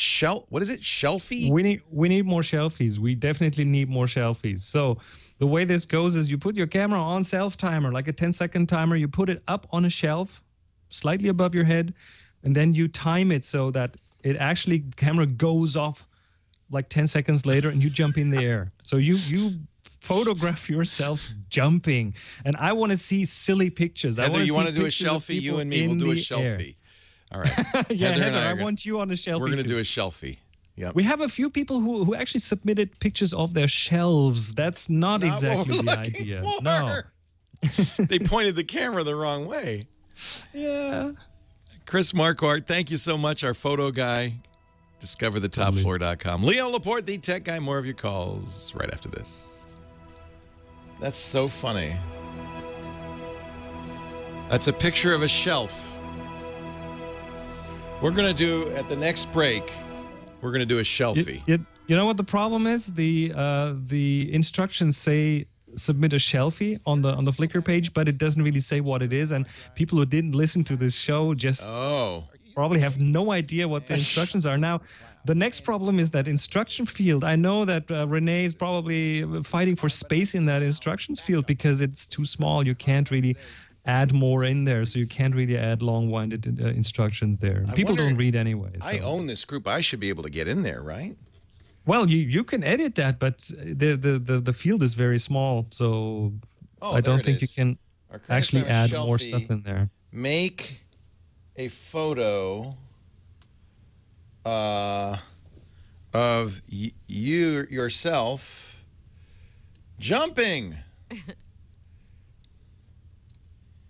You can use a shelf as a tripod, hence the name. Is that good, you think? I think so.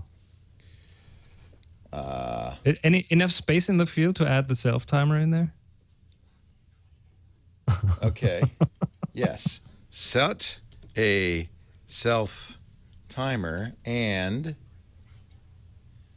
make a shelfie! Exclamation mark. A photo of yourself jumping. Let's see if I save that. Will it work? Set a I think it worked. Yay! See. So no more pictures of shelves. Show us your shelves. Yeah, Renee, I hope you don't mind me doing that, but there you go. Renee. That's a good thing. It's a shelfie. Now it's not Oh, saving. Renee's doing awesome. Let's give her a round of applause. Yeah, She's doing awesome. she's the best. Let me go back to the group and see, because it says there's an error. Maybe okay.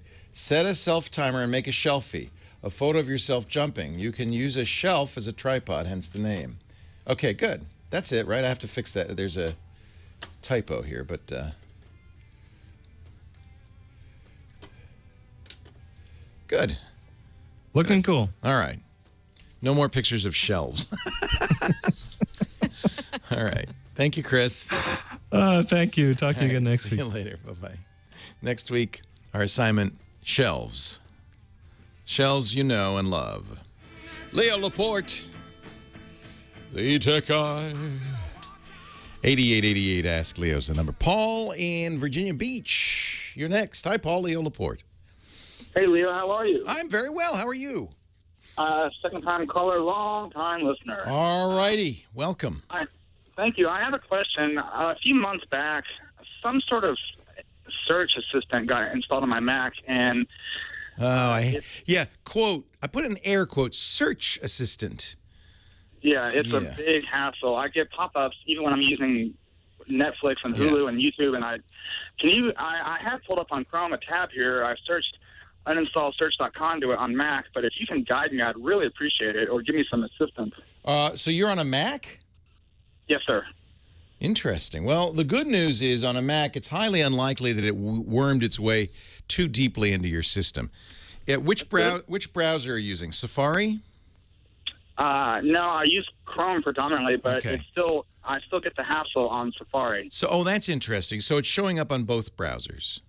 Yes. All right. So that does mean it's installed itself as an extension into your Macintosh. It's probably Conduit? I'm trying to think of... Conduit's That's exactly what it is. It is Conduit. All right. That's the most important... yeah. I searched uninstall space search.conduit on Mac. Yeah, be careful, because bad guys will create pages that say things like uninstall Conduit on a Mac and then download this free tool that will clean it up. And in fact, it will put more malware on your system. So right, that's why I haven't done anything yet, because I keep getting pop-ups for Mac Cleaner and all kinds of stuff. Yeah, and now some of this is fine, but you don't really need a program to do this. The Macintosh. I didn't think so. No, it's very easy to clear up. So you're going to have to remove 3 things. There's a toolbar application. Now, to do this, you need to get in your library. There are 2 libraries on every Macintosh. There's your library in your home folder. There's the system library in the root folder. Usually, it's put in the system library. So you're going to look for, in the system library, there's a folder called, you know what I'm going to do? I'm going to give you a link to the page that does this, because rather than walk you through it, it's very simple. You're going to delete 3. You're basically going to delete a file from the toolbar file. But because you'll get an annoying pop-up every time because it's still trying to load it, you'll also have to execute a terminal command that will turn off the daemon that it tries to launch it. Okay. And so it's fairly easy to clean up. There's really just 3 things to do. Delete the toolbar file, run a command in the terminal that will turn off the launcher, and then there'll be some resource files that are left lying around in the application support file. It's called Conduit. You can delete that as well. And then you will see this never again. So the good news is on the Macintosh, it's very hard to do something really nefarious because the Macintosh is well designed to prevent that. So all they've done is, because you said to do it, by the way, you agreed to it, they ran an installer and it modified the process called LaunchD, which is short for Launch Daemon. And that's a program that starts at launch and will launch anything that's asked to launch. In this case, a toolbar, which is in the toolbar folder. You're going to delete the toolbar, turn off the launch daemon, and then clean up the rest of it in the application support folder. But I'll give you a link on how to do this. It's something you can do, and it's something you can do safely. I'm pasting the link into chat now. James DeRuvo, our editor, will add this to our show notes. It'll be at techguylabs.com. Thank you. You're welcome, Paul. It's, Conduit is a plague on both Windows and Mac, but they get away with it because you install it. You said okay. The problem is it's kind of ironic because the article I'm giving him is from CNET.com, which runs a download site called download.com, which, guess what, installs this stuff. But it asks you, it says, would you like to have a search assistant installed? Well, what could be wrong with that? Sure. Or you just don't even look and go, yeah, I want this file I'm downloading. Yeah. So always get the file from the original author. Don't get it from a download site. Because often download sites wrap it in an installer that installs other stuff. The Ask toolbar, Alexa toolbar, Conduit search. They're not illegal. They're not technically malware because they can be removed, and you did give them permission. But I think that's pretty unethical. I think it's hysterical that CNET has the removal instructions. At least they tell you how to get rid of it, right? After infecting you. And I think it's fair to use the word infect. You didn't ask to have pop-ups every time you visit a web page. That's not a search assistant. It's malware. Leo Laporte, the tech guy. Our next caller comes to us from Mansfield, Ohio. Craig is on the line. Hi, Craig. Hi, how are you? I'm well. Welcome to the show. What can I do for you? I got a simple question. I'm new to the tech world, I guess you could say. Excuse me. I'm not a high tech guy. I wouldn't even classify myself as a low tech guy. I'm a no tech guy, actually. Yeah. All right. Well, I just bought an inexpensive little smartphone, a Kyocera Hydro.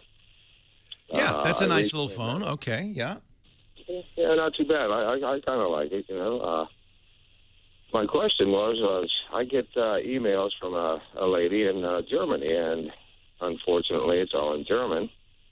And I got to Google Translate, but what I found myself doing was copying everything on paper and then typing everything in, and that is just... That's a pain. So she's not emailing you, she's talking to you. Well, no, she's emailing me, yes. Okay, so and she's doing it on the Kyocera. I mean, where are you opening it? On your desktop or on the Kyocera, on the phone? On the Kyocera. I see. So what you want to do is, I don't know if the Kyocera has a copy and paste command. I'm not quite sure. It may not. On a desktop, that's what you do. You would somehow select the text in her email, copy it, go to translate.google.com in your browser, paste it in the left-hand box, and it doesn't do a great job, but you would understand what she's talking about probably. On the right-hand box, it'd come out in English. Right, I see.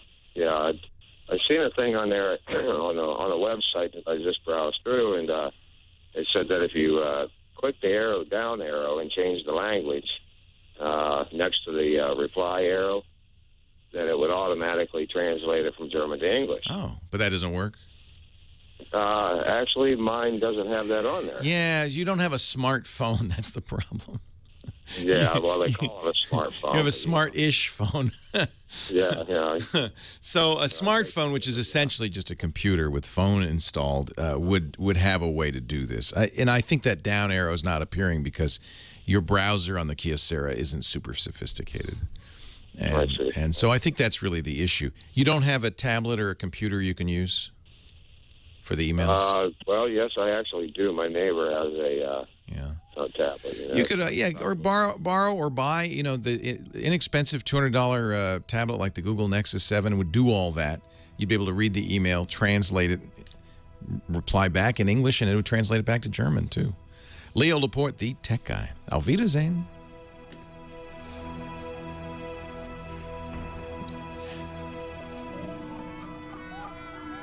I think it's broken. It translated Zoftig as Zoftig. Oh, it's because it detected English. It's actually Yiddish, isn't it? Same thing.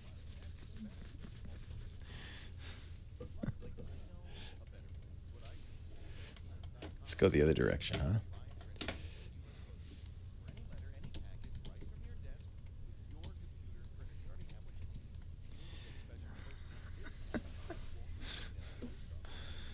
mighty text. Siri woke up and responded.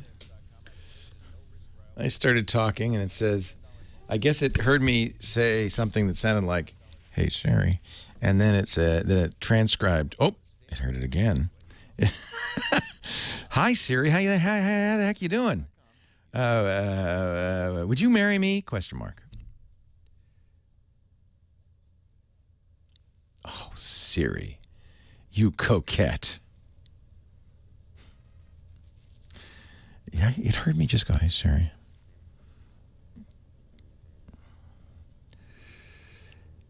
Hey, Siri, do you speak German?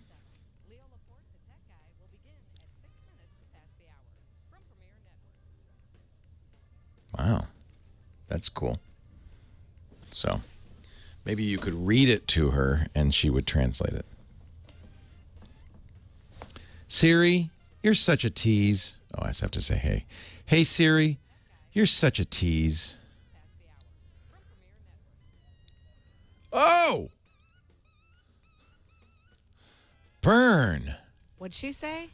You're certainly entitled to that opinion, Leo. She's really She's kind of getting a little snarky. Yeah, she's something. She's in a bad mood lately. Hey, Siri, are the Giants going to win tonight? The odds favor the Giants over the Royals by 1.5 runs. Good girl. Siri knows the odds. She's suddenly a magic 8-ball. Yeah. Hey, Siri, are you a magic 8-ball?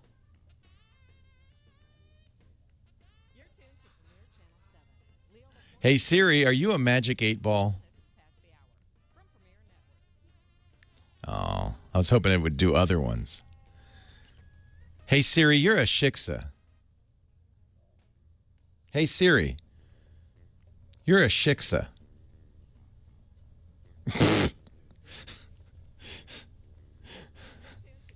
Oh, sorry. I forgot. There are other people with their Siri attached. Hey, Siri, what are the odds on the Niners tonight?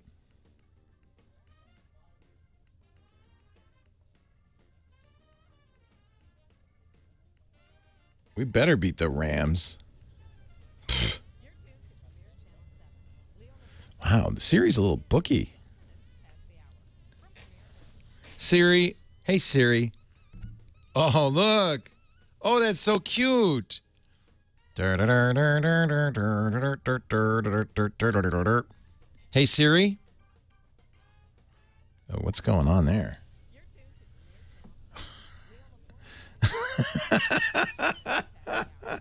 That's cute. Did you bring that for me? Yeah. Oh, you are very... Abraham, you just won the prize. That is great. It's a little Niners antenna ball. I'm putting that on my antenna. Actually, I don't have an antenna on my car. I'll put it here. Oh, little Niner man. Niners? Jack in the Box has those? Wow. Lisa used to be a manager at Jack in the Box. Long time ago. Hey, Siri, why is Google Voice Search so much better than you?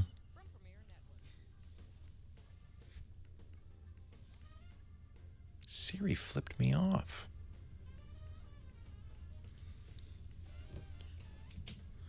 Dank für Ihren Anruf. Tschüss. Today's Tech Guy Show brought to you by Hover.com. We love Hover. It is the place to register domain names, to manage your domains. Hover is great. Nice guys, too, and gals at Hover.com. Right now, perfect time to start a new project. They recently lowered prices on 200-plus domain name extensions, including many top-level domains, TLDs. They also reduced the price for new .com names, now just $12.99. And that's a deal because you get the Whois privacy that everybody else bumps the price up for free on Hover.com for every domain that supports it. Plus, Hover's famous for their no-hold, no-wait, no-transfer phone service. There's the team. When you call them, they are empowered to help you. Not that you're going to need help. You may want to call them, though, about the valet transfer service. This is great for free. Hover will transfer all of your domains over to hover.com for you. They'll even modify the DNS. You don't have to do any of that, fiddly stuff. Look at all the domains. Academy, accountants, actor, agency, Asia, associates. Look at all of these. Wow. The free valet service will take care of the process for you. Hover's honest. They don't believe in heavy-handed upselling. You buy it. It's a straightforward process. I just love them for that. And everything's included, including Whois Privacy. If you want email addresses, sure, they got those, custom emails. They'll take care of the domain forwarding, the whole thing. And even volume discounts when you're renewing more than 10 domains at once. HOVER, hover.com. And just do me a favor, when you use Hover, just use the offer code TechGuy10, TECHGUY10, and you'll save 10% off your first purchase. Hover.com. Dunks in our chat room says, Hover makes it too easy. I own more domains than I need. I'm with you. You want to see my domains? Let me log into hover.com and you will see I got lots of Hover domains. Abby Laporte, free Laporte. That's if I ever get arrested. I thought I should have that. Because if I ever get arrested, then I could, say freelaporte.com. 4 pages, 34. I have 34 domain names. Including, by the way, if you're a ham, you bet, get your domain name. I have w6twt.com, .net, and .org. Absolutely. thisweekintech.com. I got a ton of them. And a lot of them you'll see, because I know I'm going to keep this forever, like techguylabs.com. I registered for 10 years through 2023. That's awesome. Of course, I got Whois Privacy, Transfer Lock, Auto Renew, all turned on. I love that. Hover. Well, hey, how are you today? Leo Laporte here, the tech guy. Time to talk computers, the internet, smartphones, home theater, digital photography, and all that jazz. 8888 Ask Leo. That's the phone number. 888-827-5536. Toll free from anywhere in the U.S. or Canada. We also have a great website. Free, open. You don't have to sign up. I don't want your email. Keep your email. It's techguylabs.com.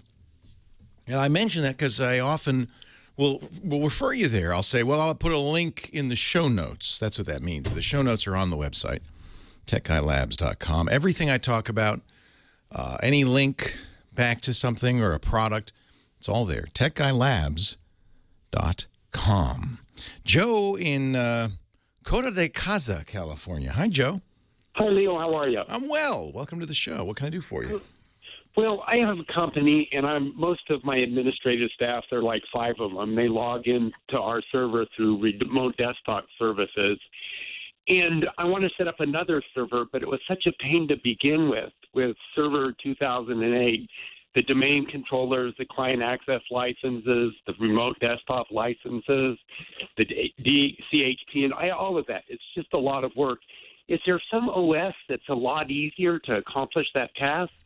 So are you using it to share documents, to work collectively on the same document, that kind of thing? Well, partly. Or email. Motivation is primarily to share one program, which is like the central program for all of our construction. And it requires Windows Server? Not necessarily, but I don't know what the alternates are. I would say, look, there's lots of companies that do hosted serving like this. So you were self-hosted. You were what they called on-prem, on the premises, doing it yourself. I don't blame you. That's crazy. And you didn't have an IT guy to do that? You did that yourself? Yeah, I made myself an IT guy. That was... I won't do that again, Leo. Yeah, I'm impressed. Thanks. So a big company will have an IT department, and they might want to host it themselves. But almost anybody else, especially a small business like yours that doesn't have an IT department, will use a hosted solution. They run the server on – it's basically a cloud solution. They run the server on their side. Your employees log into it. Doesn't matter if it's in your basement or in the cloud. It's the same. And they use it that way. And it's really a much better way to go. There are lots of companies that do this. We have an advertiser, Verticore, that does it, VIRTACORE.com. But there are a ton of companies that do this. This is a very common thing because most people don't have the ability, let alone the desire. You had both. I'm impressed. Well, I think it was a necessity. It wasn't, and I gained the ability. It was sort of a self-taught thing. Right, so right. But that's a non-trivial thing to teach yourself. Little did I know when I first started. I wouldn't attempt this. I wouldn't attempt this. I mean, this is significantly difficult. So good job on your part, but don't do that ever again. Okay, thanks so much. Another question. Now, so what do? You give the people that are hosting your services your software, and they upload it to their servers? Is that essentially they're running just exactly the same setup that you had. I see. But they're running it on a server, and it's, by the way, it's yours. It's not like others have access to it. You have a login to it. It's secure between you and the server. It's licensed to you. It's your copy of the software, the whole thing. Yeah. Okay, great. Well, this is very common. I mean, this is worth it. Yeah. There's no other program that you should do it. You could do it with yourself or with relative simplicity. Well, it kind of depends. I mean, you know, on the software that you're trying to run, it sounds like they recommend that you run it on Windows Server. I think that's one of the platforms. That's probably why you essayed this crazy thing.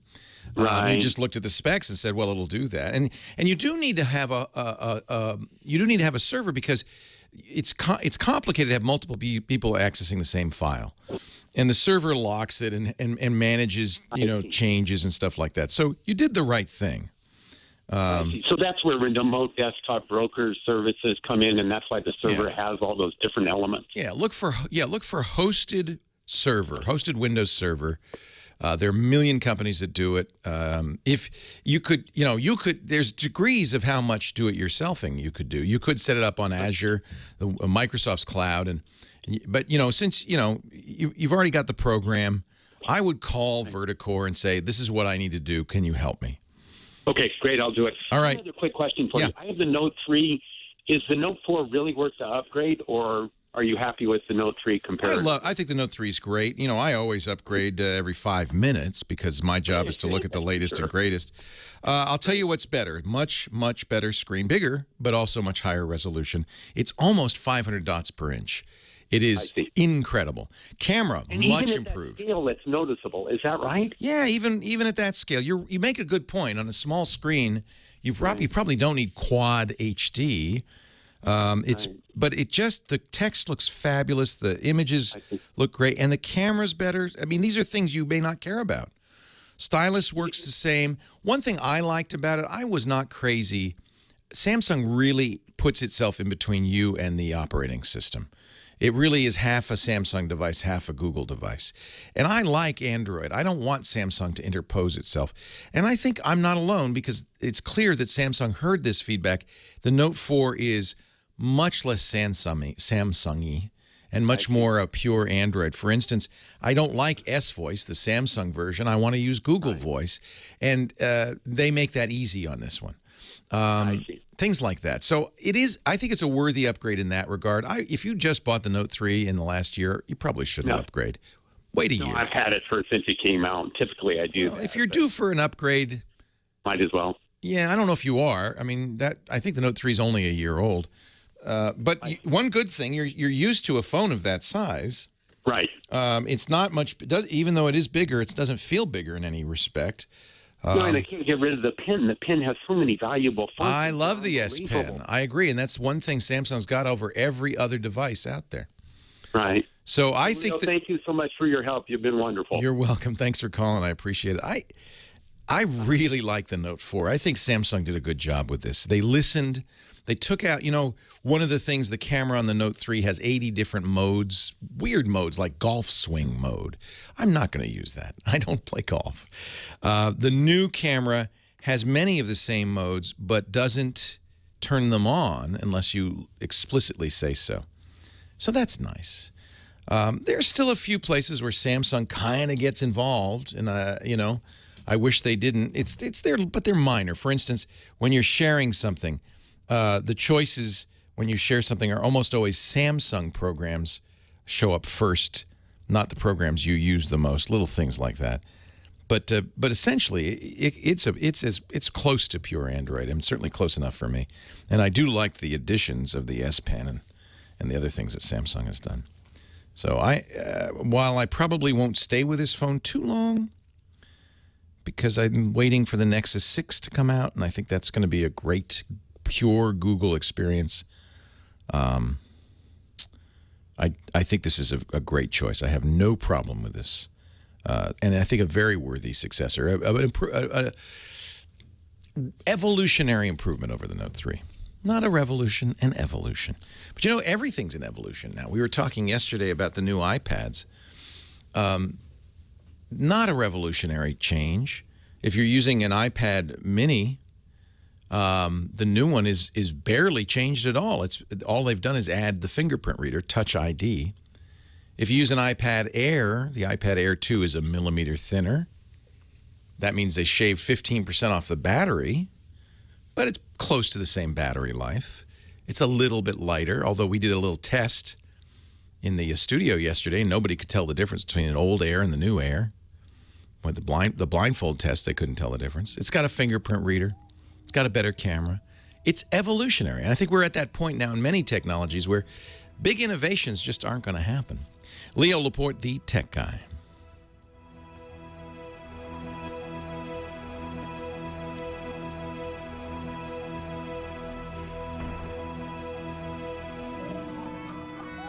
Yeah, Lisa could. She won an Air 2 by distinguishing between the two. And last night she says, definitely lighter, definitely thinner. I could tell.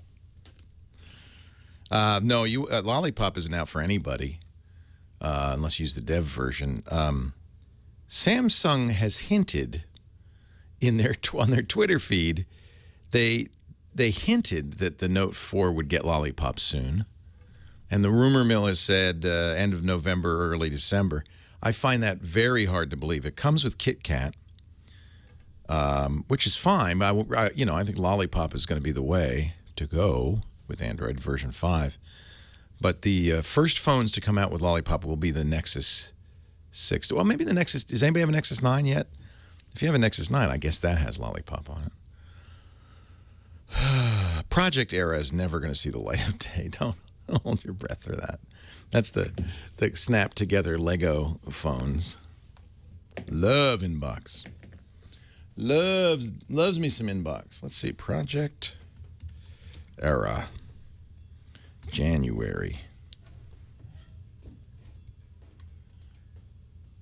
The Boy Genius report says Project Era will release in January for $50.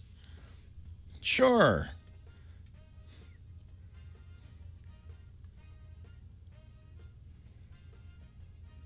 It'll be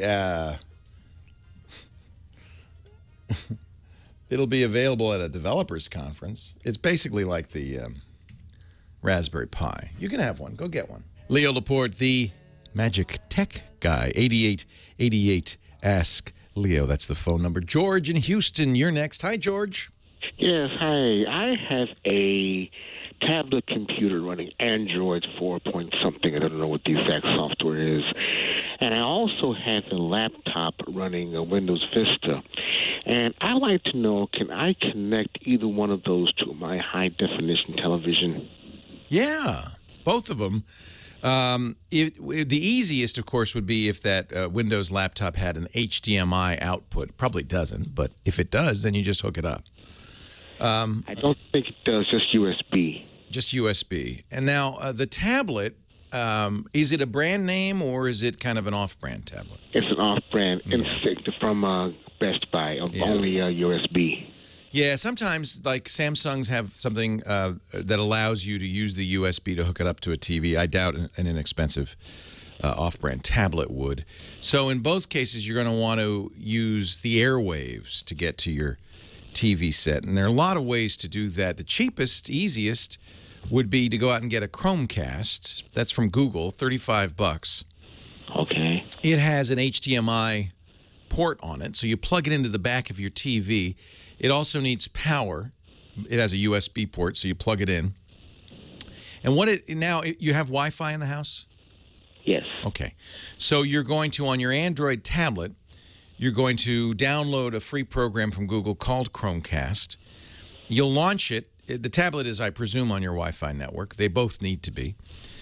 When you launch it, it'll search the network for a Chromecast device. It'll see it. You can then enter in the important login credentials, and now that Chromecast is on the Wi-Fi, and you can download programs that are for Chromecast, Netflix, for instance, YouTube, Hulu Plus. There are a lot of programs that'll play right to that Chromecast, and if not, then there are programs like Allcast, which is created by a guy named Koush, K-O-U-S-H, and that will let you broadcast the screen from your tablet right onto the TV. So basically, anything you see on the tablet can be seen on the TV. Well, okay, that's what I wanted to do. That's probably the easiest way to do it. Now, the computer doesn't support Chromecast except if you're running Chrome. Then anything in your Chrome browser can be cast to the TV as well. Wow. Yeah, it's pretty cool. It's one of the reasons Chromecast is a very popular device, because it's so cheap. You can buy it at play.google.com, and many stores also sell them. I'll look into it. Thank you, then. You're welcome. If you're running a later version of Android, 4.4 or later, Dr. Mom points out, the toolbar of your tablet will have a cast button.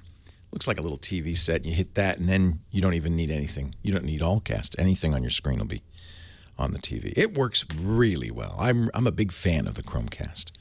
That's one of, by the way, 100 ways to do this. All of them use the same kind of standard. It's called DLNA, that allows you to take the signal from a device and put it over the Wi-Fi to your TV. But your TV needs to have the capability. Some do, some don't.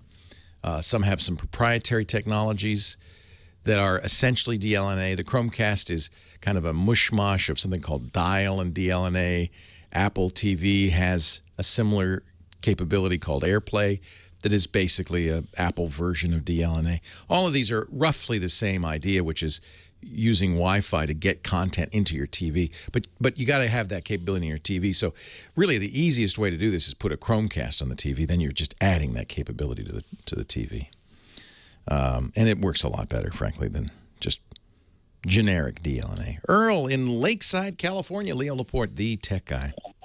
Yeah, Leo, I have a iMac, and I had an old iMac, but it was so out of date that I couldn't transfer all the files to my new iMac. Why do I have the urge to say, how old was it? No. About 10 years. Yeah, in fact, you wouldn't want to, because the old iMac probably wasn't even an Intel chip. But the problem I have is I had Office for Mac on my old one. Yeah. And I have to make up invoices, and I don't like Pages. So you want to move the program from the old Mac to the new. You don't have the program disks? No. In fact, the new iMac doesn't even have a disk slot. Good point. So here's what I would do, is buy, actually, you don't even have to buy it. Microsoft has a web-based version of Office that's probably adequate for what you want to do. All I want's an invoice. Yeah, I bet you that the web, Microsoft Word for the web, which is free to use, would work just fine. It's kind of like Pages for the web. All of the guys are doing it now. So is Google Docs. In fact, Google Docs may just read your invoice directly. It reads Word files. So the idea is, instead of buying more software to put on this new Mac, just use your browser and open it with Microsoft Word for the web. They used to call it Office 365. They've rebranded it because now they're selling Office 365. You can also download software like OpenOffice that will read these files. But frankly, doing it online is the easiest, especially if it's a fairly straightforward invoice. You could email those invoices to yourself, copy them off. Does the old Mac have a USB drive? Probably does. All the iMacs did. Yeah. Right. Yeah, so plug in a USB key, copy it over to the USB key, bring it to your new computer. You're going to have to do this on the new computer. The old computer doesn't have a modern enough browser to do it. The invoice won't copy over. It comes out all gobbled up because all they have is Pages. Yeah, right. But Google Docs could read it. Office on the web can read it. all of those programs can read it. So get the doc file onto a USB key, put it on your new computer, and then open it. You could go to docs.google.com and open it there. Okay, sounds good. Yeah. One more question. All right. On my Samsung phone, it's a Note 3. When I'm talking to you, when I get a call, I can answer that call and then swap back to you. Is there any way to hang up on that other call without hanging up on you?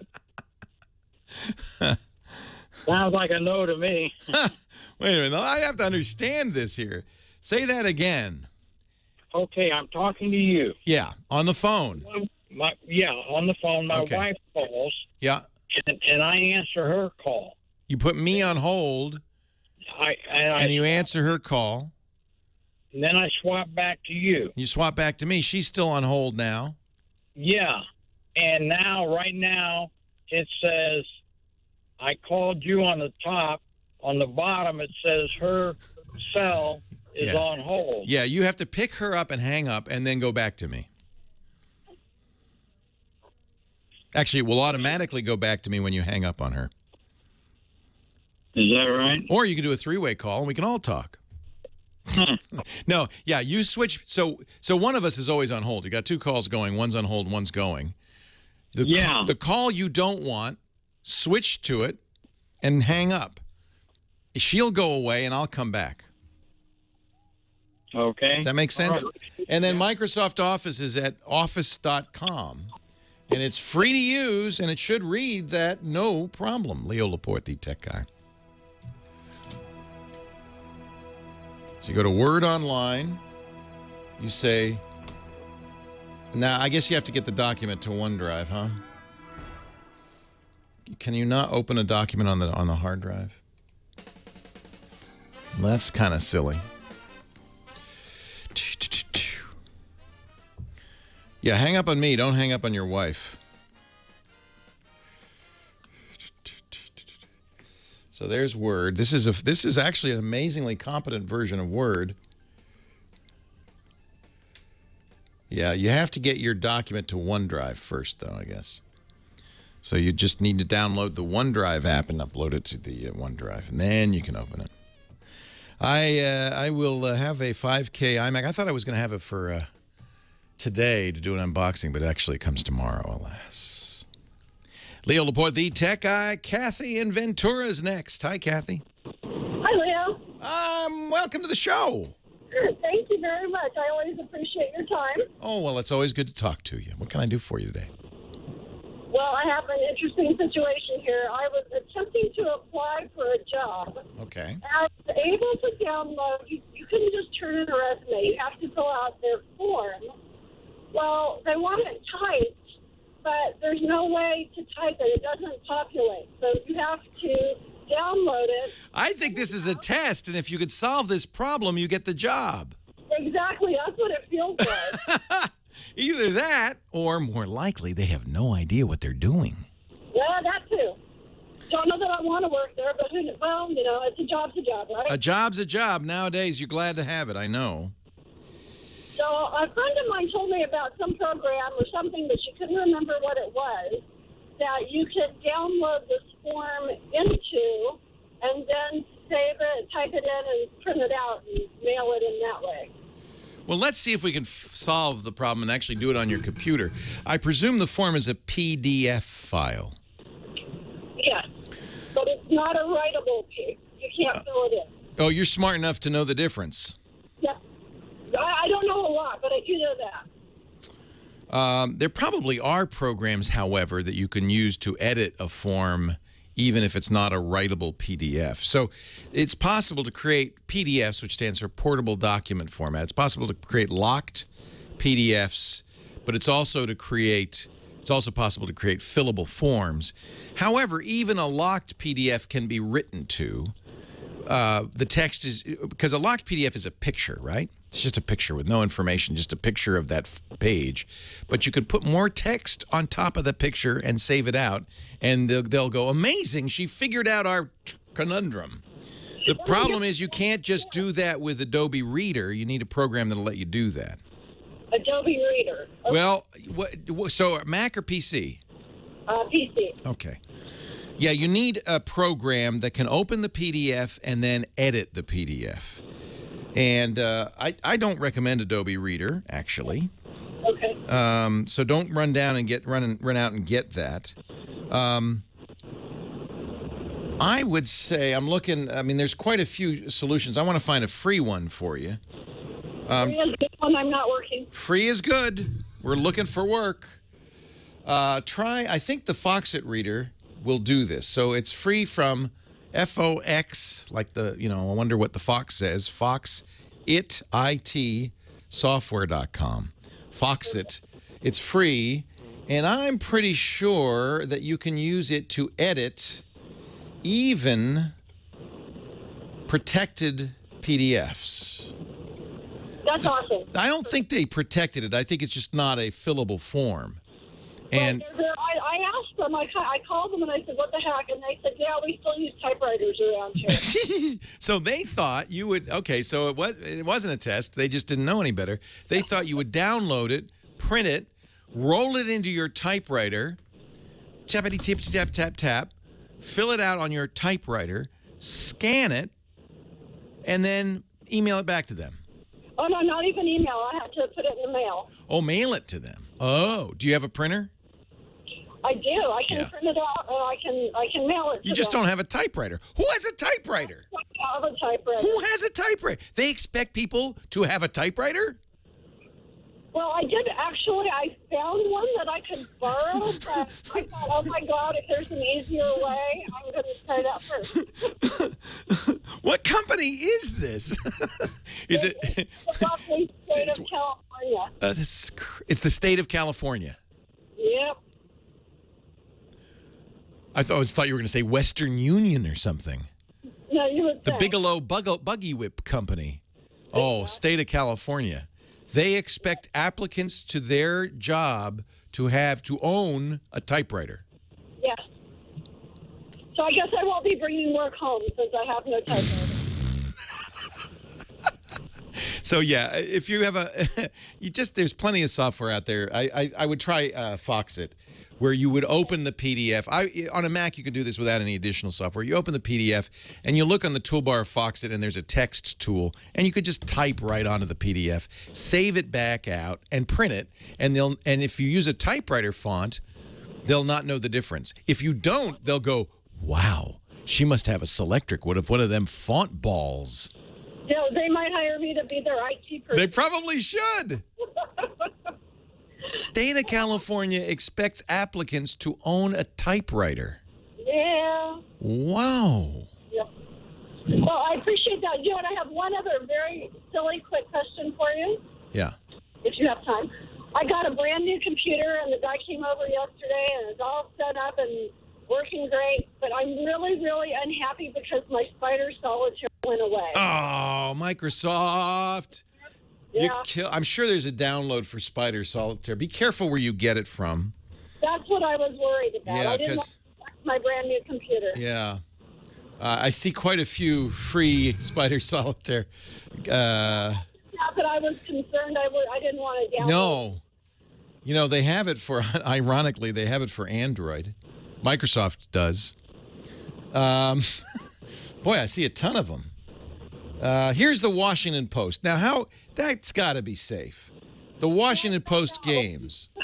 That's got to be safe. That's. Okay, I'll test that one. They have a version of Spider Solitaire. It's an online version, but it's got to be safe. It's from the Washington Post. Yeah, I've got to do something in between work, right? Yeah. You should be you were so smart because, of course, the first thing you got to worry about is that you go somewhere. It's not necessarily you get a virus from it, but you download it and you'd all of a sudden, on your brand new, shining, spanking new Windows machine, have all of these search bars and things that you don't want. Yeah, and I don't want to call the computer guy back out. Yeah. No, I don't blame you. So, thank you so much. good luck in the job hunt, Kathy. I hope you get the job. Thank you. Me Make too. sure your crinolines are pressed. Oh, absolutely. Oh, yeah. And I presume they're going to make you wear white gloves to work and a little hat. Yeah, who knows? All right, take care.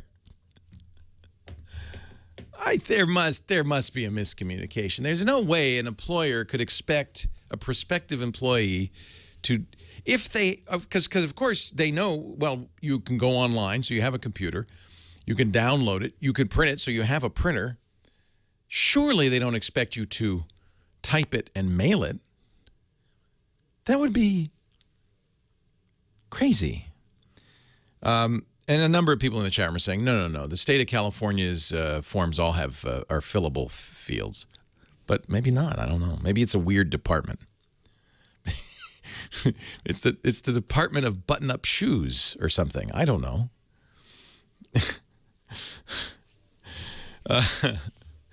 Let's see. Paula in Los Angeles, Leo Laporte, the tech guy. Hi, Paula.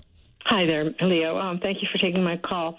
I have a Samsung S3 and I'm Galaxy S3, and I'm looking to get a new phone. So I'm thinking of the Plus, iPhone Plus, or the Note 4 for my. Because you like giant screens. Yeah, giant, aging fingers and eyes. I love giant screens too. Yeah. Exactly. So the question is, you have an Android, you have a Samsung phone now. Have you ever used an iPhone? No, I've never used an iPhone. Everybody I know love it. My kids love it. Yeah, that's why everybody owns them now, by the way, is that everybody else has them. That's why everybody used Windows in the 90s. It's just because that's what... I still do use Windows, so that's really my big... Hang on the line here. We can talk a little bit more, because I think there are things to consider. When we come back, we will. Leo Laporte, the tech guy.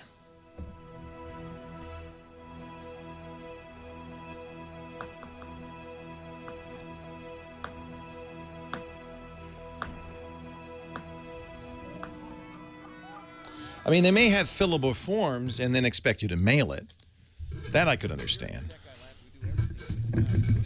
I did something similar for, it would have been the city of San Francisco for my day job. Yeah. So I used PDF Pen, filled in their form. Yeah, PDF Pen's awesome. You were able to download off their website, Right. but you couldn't flick it back to them No, electronically. that would be too easy. So I print it out and I mail it in, Right. and they send it back and say, no, you have to do this by hand. Like, they could tell that I filled it out on the computer and did not like that. Wow. Yeah, it blew. You know what? That might have something to do with authentication, or they prove. Did you sign it? Did you have to sign it? Probably did. Oh, maybe that was it. Yeah, they want to have. That has to do. It's the same reason that for you have to fax real estate documents, because they want an actual signature. I'm like, the information will be the same no matter how I fill it out. Yeah, but they want to know it's you. What are you planning? Are you planning for a job? No. It was like a talent agency license thing for the company that I work for during the week. So I just ordered. So we were talking about Merces, man purses, last hour. And somebody sent me a link to the Hangover man purse from Hangover 1. But then this is you should never use Amazon when you're drunk or have eaten a bunch of donuts. Because I ended up buying a Zach Galifianakis beard and wig and a baby Bjorn with a fake baby in it and matching sunglasses. I already have the man purse, so I didn't buy that. I don't know if it's going to come by Friday, though. I was thinking I might be the Hangover for... Fill it out with Comic Sans. 8888 Ask Leo. We were talking with Paula. So Paula is currently an Android phone user. Which phone do you have? I have a S3. Nice phone. Always liked that S3. But you're ready for a bigger phone, so you're looking at either the iPhone 6 Plus, which is 5.5 inches, or the Galaxy Note 4, which is 5.9 inches, I think, or 5.7. It's big, a little bit bigger. It's actually smaller in the hand, but the screen's a little bit bigger. Right. You see, if you know, all your friends have iPhones. So on the one hand, then you wouldn't have to feel bad when they say, "Oh, have you tried the latest whatever app?" Because you could install it. Sometimes on Android. No, I haven't, because I don't have that on Android. Well, that's actually not so much the issue. Is the fact is I have a PC and I still use Outlook in my computer. Well, Outlook or Google pulled the plug on their Calendar Sync app on August, and I really do want to sync, if I get the Note 4, I want to be able to sync my calendar and contacts so that I have the same database on my computer and my phone. There's things I like. And you could do that with the iPhone? Contacts and the things I like about Outlook. Outlook works with the iPhone? I understand when I ask people, they say, yeah, it's not a problem somehow syncing, but I don't really know. I mean, I've not used it, so. You're it's your own. You're just using Outlook and you don't have an Exchange server you log into. No, I don't.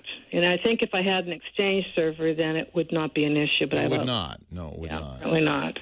When you use Outlook, you're saying Outlook.com, or you're talking about Outlook on the desktop? Outlook.com. Outlook on the desktop. You should use Outlook.com, and then I would be able to do it. But before I start doing it and have to deal with all the potential issues with all my contacts, I just want to... It's not a good sync with Outlook.com because you have to do it through iTunes. It's actually not a good solution. The best solution, in my opinion, is to use Google. Google Contact. You're already doing that now, right? Google Contacts, Google Calendars on your current phone. If you got a note, you would just immediately just log into the same Google account, and all that stuff would percolate over.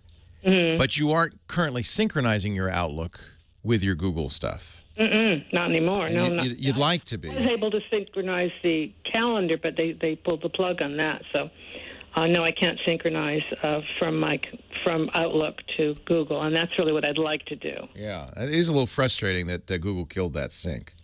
Yeah, that was calendar, but I don't really just not maintain two contacts. Yeah, I don't blame you. But I like Google Contacts a lot because I could have Paula's cell phone and. I agree. I like Google Contacts a lot better. Yeah. Chat room's telling me that Outlook does now work with iCloud, so you don't have to sync through iTunes. So that's good. Mm-hmm. But remember, Apple really doesn't want to be in the Googleverse. That's why they replaced Google Maps with their own maps. They replaced Google Search, or want to, with Bing. They're moving in that direction. However, you're not going to have trouble with Outlook on an iPhone.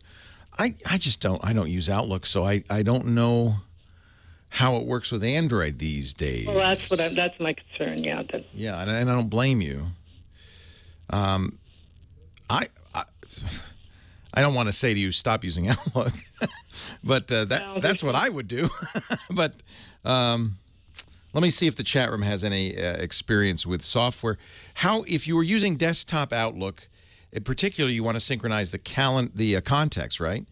Yeah, in the calendar, I both. Oh, the calendar too. All right. Mm-hmm. I guess it's the same problem. Is that Google, the way Apple feels about Google, Google feels about Microsoft, and curse you all for creating a Tower of Babel. Yeah. Yeah. I guess you're probably better off with an iPhone. I hate to say it. Here's why I'm less crazy about the iPhone 6 Plus, because so many apps don't take advantage of the real estate. So really, they're just blown up. Whereas on a Note 4, you get a lot more real estate. On the other hand, that's going to change. More and more apps are going to work with it and so forth. I guess it might be time for you to try an iPhone. It's going to be a little bit of a learning curve, but it sounds to me, are you using things like widgets, for instance, on your a little bit? Mm-hmm. You are using widgets, so you have to say goodbye to those. Everything's an icon. Mm-hmm. Which is why, personally, I don't like iPhone. I think that's antiquated. I think widgets are great because I don't have to open an application to see what my next appointment is, to see what the weather is. All of that stuff's there. And I'm used to Android, so I've had it for a while. So, but you know, I'm just looking for words of wisdom. So yeah, I wish I had better words of wisdom. Apparently, there are programs like G-Syncit, GSYNCIT, that will take over. It's a third-party program. Will take over from Google's old sync tool. I'm not sure why Google killed that. This is from Fieldstone Software. Okay. Fieldstone without an E, software.com. Okay. Fieldstone. Okay. If you're already using an S3, I think you would love the Note 4. Yeah, I probably would, and I had a Trio many years ago, and I did use the stylus, so maybe that would be a value too for me. Yeah. Okay. Yeah, the stylus is great. I learned a lot from you, and I'm not a tech. I'm going to keep looking because I feel like I haven't answered your question fully, which is how do I use Outlook on the desktop with my Google accounts? There's a third-party program, G-Sync it. There are probably other ways to do it. Let me see if I can find the best practice for you. Okay. And get a Note 4. You know you're going to love the Note 4. I probably will. You're going to love it. Thank you so and then much, you can Leo. laugh at your friends. You can say, well, you could still use that iPhone if you want, but I have my Note 4. They'll say, oh, is that a stylus? Yes. Oh, wow. Look at the pictures. The camera is very good. It's equal to the iPhone. Screen is so much better than the iPhone 6 Plus. Very high resolution. I'll see if I can find a solution because that's the key, right? I've moved I hated Outlook anyway. So I got off of Outlook as soon as I could on the desktop, and I've moved everything to Google. And of course, Android is a great solution if you live in the Googleverse. If you're using Google Docs and Google Calendar and Google Contacts, it's a natural. If you're still using Outlook on the desktop, maybe iPhone is the best way to do this. But I'm going to find some solutions. The chat room is saying, well, do this, do that, do that. So maybe we can find some good things. We'll see if we can find something for you. I feel like the Note is, I really feel like Apple's playing catch-up at this point. Very much so, playing catch-up with Android. I know that's a controversial opinion among Apple fans. Lots of information in the chat room about Outlook. Remember, it's not Outlook.com. We're talking. That's easy. That's not a problem. We're talking Outlook desktop and Android, and we're going to get all of that into the website. Thanks to James DeRuvo, who's writing scribble, Mr. DeRuvo. He's writing that all down. TechGuyLabs.com. You also, after the fact, will be able to get audio and video of this show because we put it up on YouTube, and then we do something even if I do say so myself, is pretty cool. When you go to a question, because the website's organized by show, by hour in that show, and by question within that hour. When you go to a question, it's got the YouTube video, and it's queued right up to the question and my answer, so you can watch that. You can read what James has written down and Josh Windish in our office, and you can even comment on it, and your comments are much appreciated. And by the way, no charge. You don't have to give me an email address. There's nothing to sign up for. It's just like the web used to be, where you just go to a website and you read the stuff. It's kind of cool that way. TechGuyLabs.com. TechGuyLabs.com. Hey, my hearty thanks to our musical director, Nathan Staten, who outdid himself on this holiday weekend. Yes, Halloween is Friday. So Nathan's wearing a costume. I'm wearing a costume. Heather Hammond, our phone ranger, is wearing a costume. I hope you are too. We thank you for joining us. I'll see you next time. Leo Laporte, the Tech Guy. Well, that's it for the Tech Guy Show for today. I'm Leo Laporte. Thank you so much for joining us. Don't forget, the Tech Guy is just the tip of the iceberg. We do nearly 30 shows now on the Twit Netcast Network, and you'll find them all at twit.tv. We talk about Windows on Windows Weekly, Macintosh on Mac Break Weekly, iPad on iPad Today. You get your daily dose of tech news from Tech News Today, and our weekly roundtable show, This Week in Tech. It's all at twit.tv. And I'll be back next time with another great Tech Guy podcast. Thanks for joining me. See you next time.